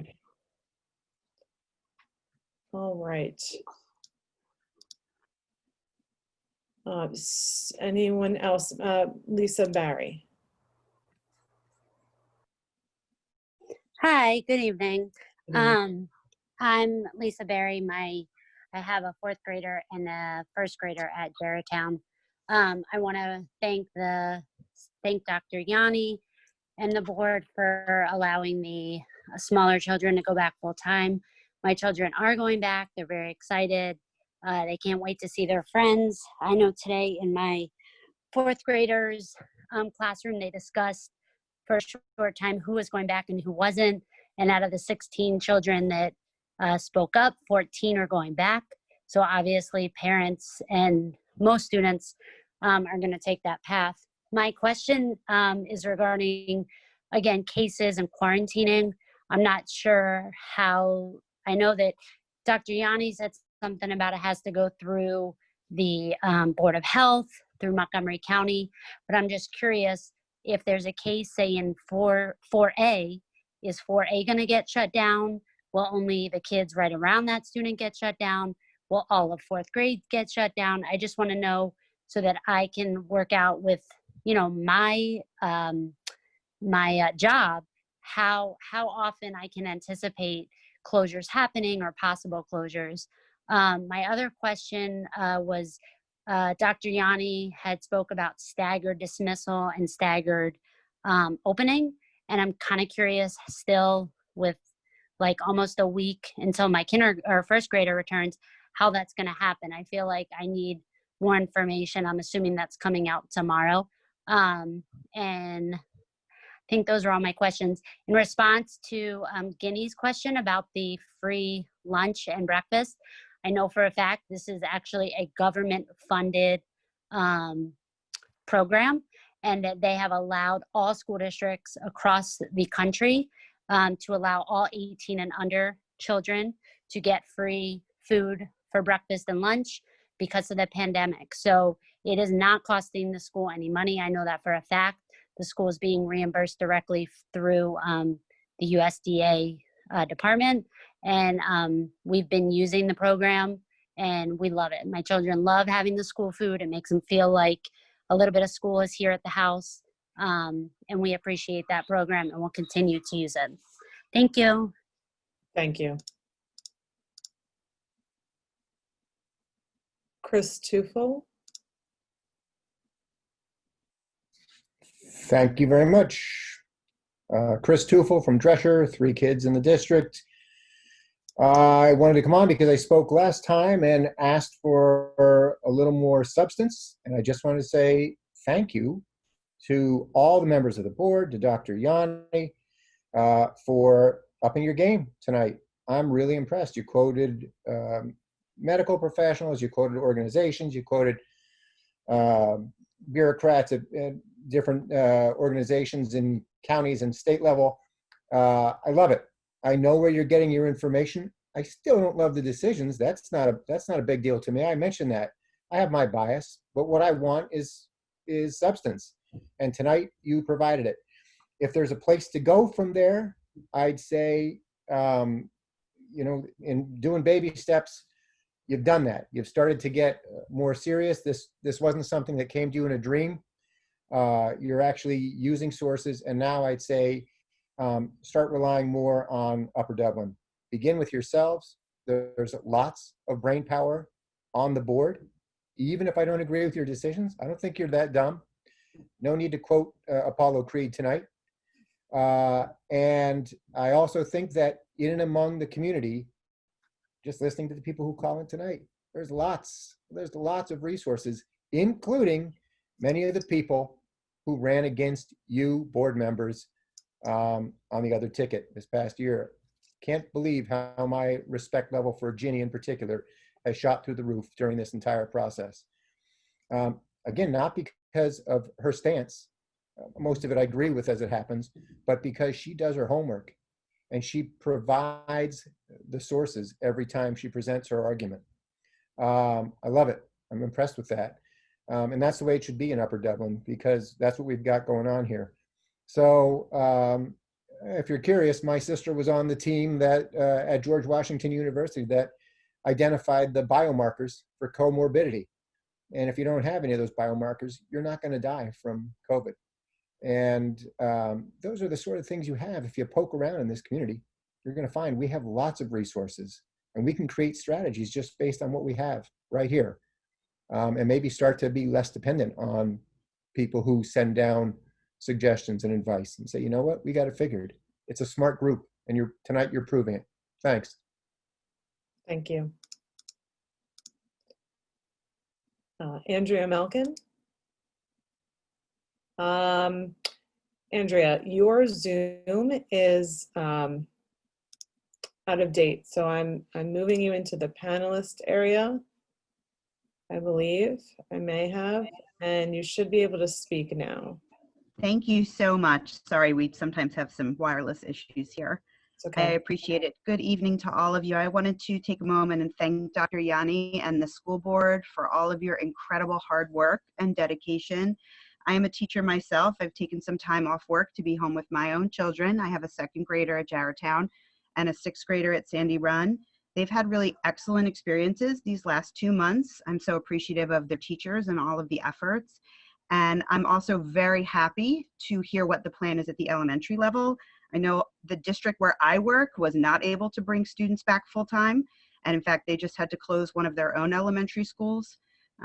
due to a little bit of a spread. And so I just wanted to say that I think it's amazing that you have found a way to open your elementary schools full time, because those are the students that really need it the most.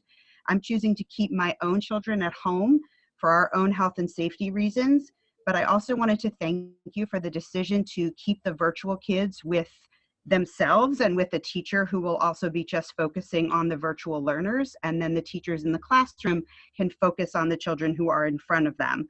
The models where teachers have to split their time between kids on a screen and kids in person have an enormous amount of struggle. And as my second grader may in fact have a teacher switch in the next few weeks, we are utterly grateful for the fact that he will be with a teacher who is utilizing only a virtual model.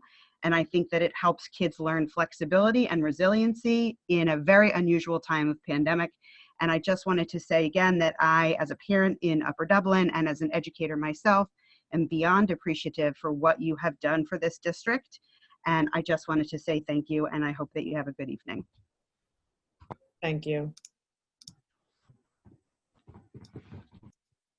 And I am looking through our attendee list.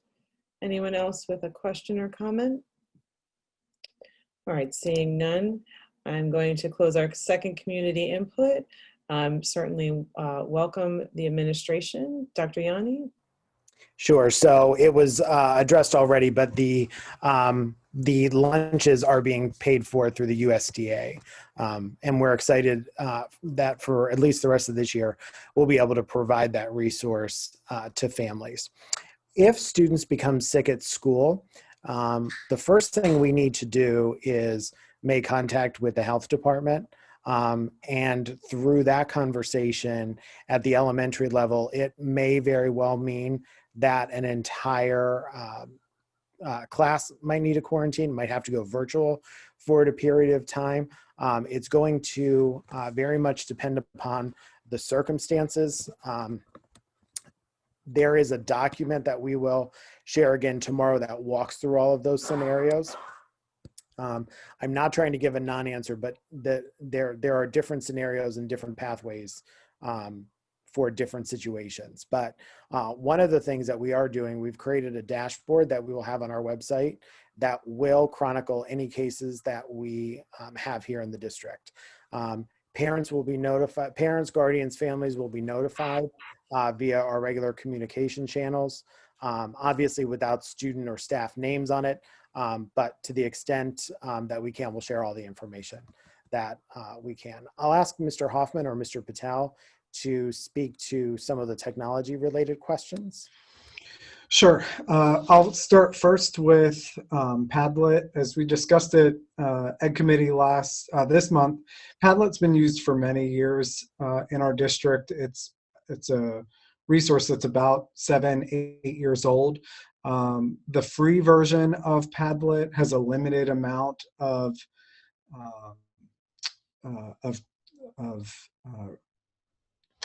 I can't think what the word is, notepads that teachers can use. It's basically an interactive bulletin board that is, you can post links, pictures, videos, documents, etc. Students can go in, read each other's. So what happens is teachers often pose a question on it, and students can go and put answers in and respond to each other, like other responses.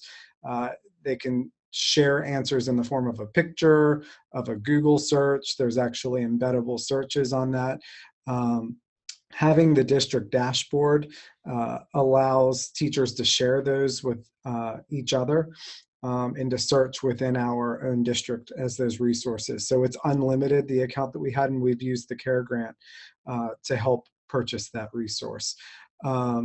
I also saw lots of people using it again when we go back to those 4 pillars from students created their virtual lockers as a getting to know you activity where they were able to add pictures and images and other things. So it was a nice team building activity.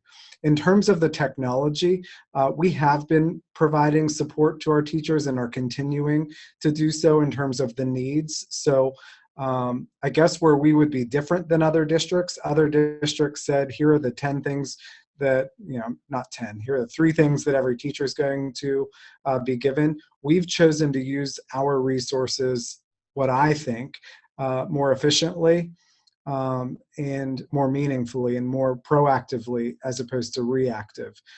So we've not purchased one-size-fits-all technology resources for every single teacher. The question we use when a teacher wants a resource is, what is it that you want to do that you can't do right now? And when we have the answer to that question, then we look with our technology team to identify what resources make sense. We don't want to find out 3 years from now, 3 months from now, 5 years from now, that we have 450 microphones sitting in a closet somewhere, that we have 450 webcams or document cameras sitting in a closet somewhere. So we do have resources that are already purchased, that are coming for teachers, again, from CARES grants and other pre-planned. We also have been purchasing over the years some of these resources. Some of that will also be department packages, so teachers can check out various resources. And where we're getting those purchases right is that our teachers are currently practicing what does that hybrid, concurrent, blended learning look like. Now what resources do we need now that we're experiencing that? So our teachers are actually doing demo lessons with one another to have some in their classroom, some in other rooms, some at home, so that we're really identifying what those needs are. So our students and our classes are very ready and will continue to be even better as we go. I will say, and Mr. Patel, I don't know if you want to jump in here a little bit about some of the resources weighing down so that we don't want some of those resources just plugged in all time, all day. Do you want to jump in there? Yeah, so some of the resources we have to be mindful of how it gets utilized. For example, utilizing a webcam and having it connected to our devices may not meet our needs as we would hope. For example, the audio quality that is going to be provided through that webcam may not actually solve a problem. It might actually increase the problem for us because the teachers might also be logged into the meeting using the Chromebook, and the Chromebook has a built-in mic. So we have to be very mindful of what kind of devices are we really plugging in.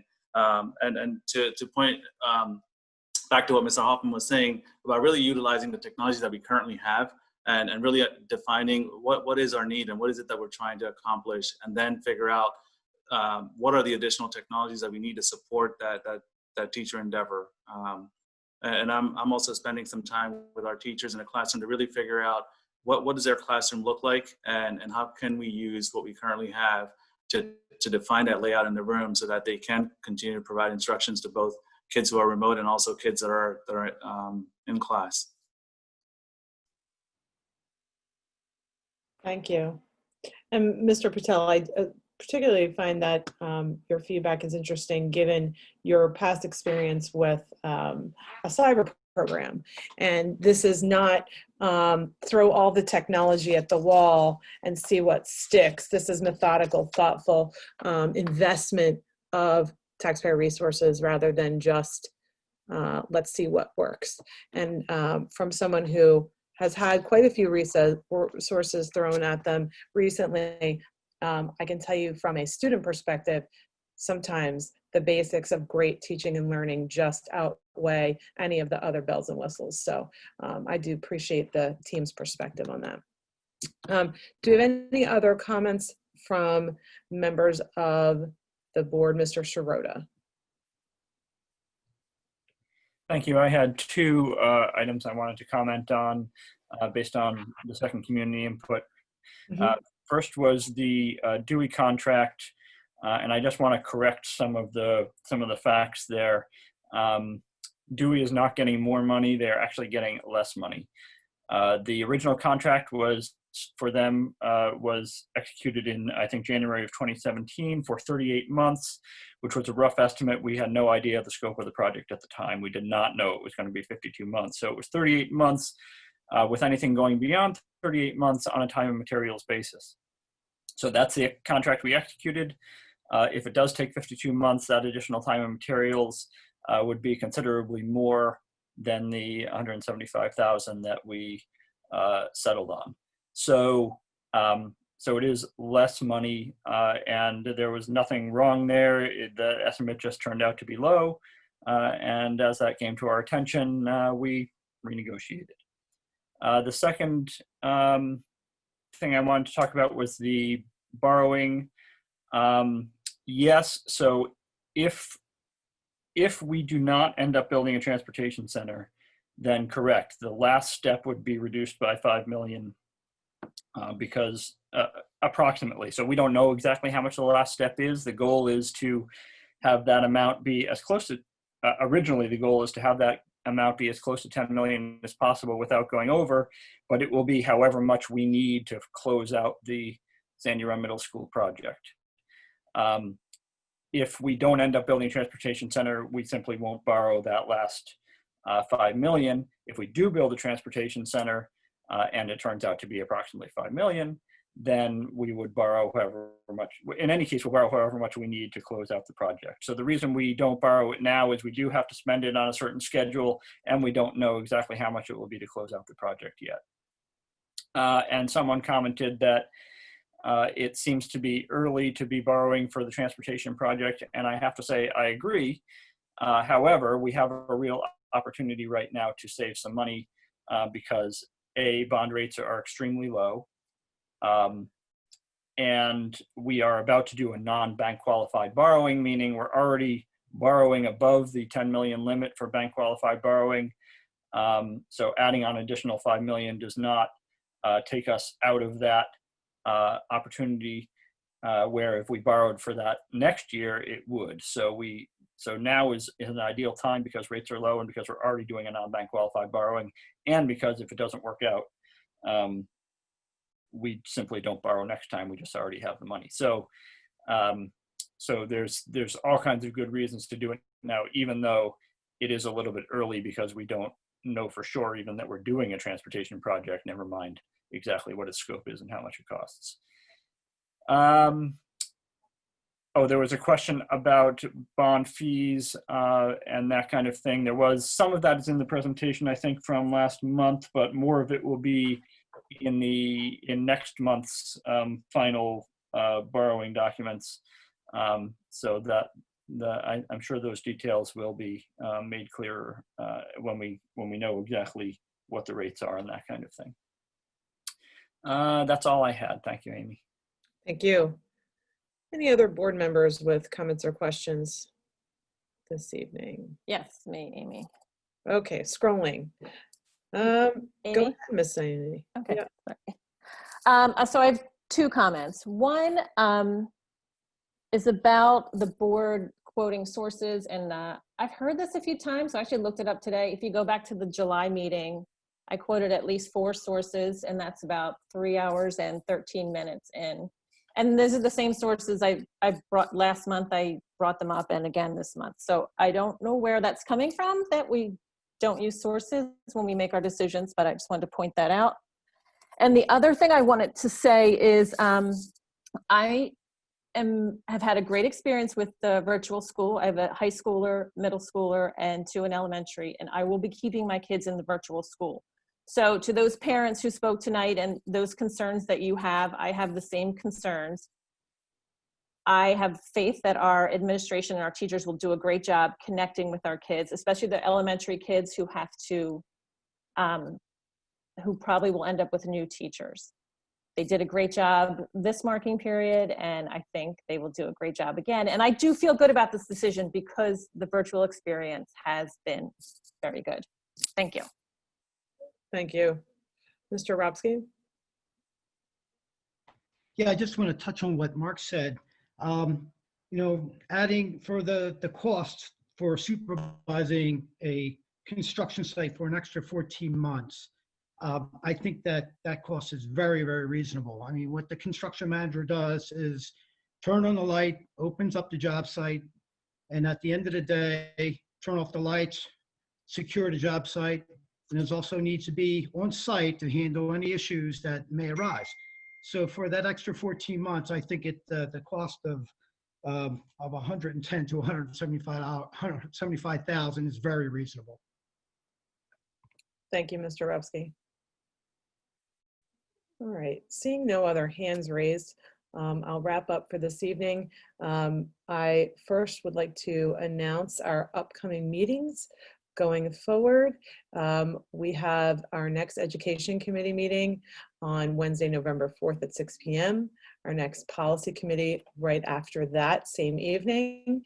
And Finance on Wednesday, November 18th at 6.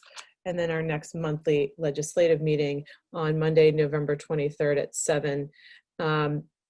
And I just want to once again thank all the members of the community who turned out, who shared their feedback and comments this evening.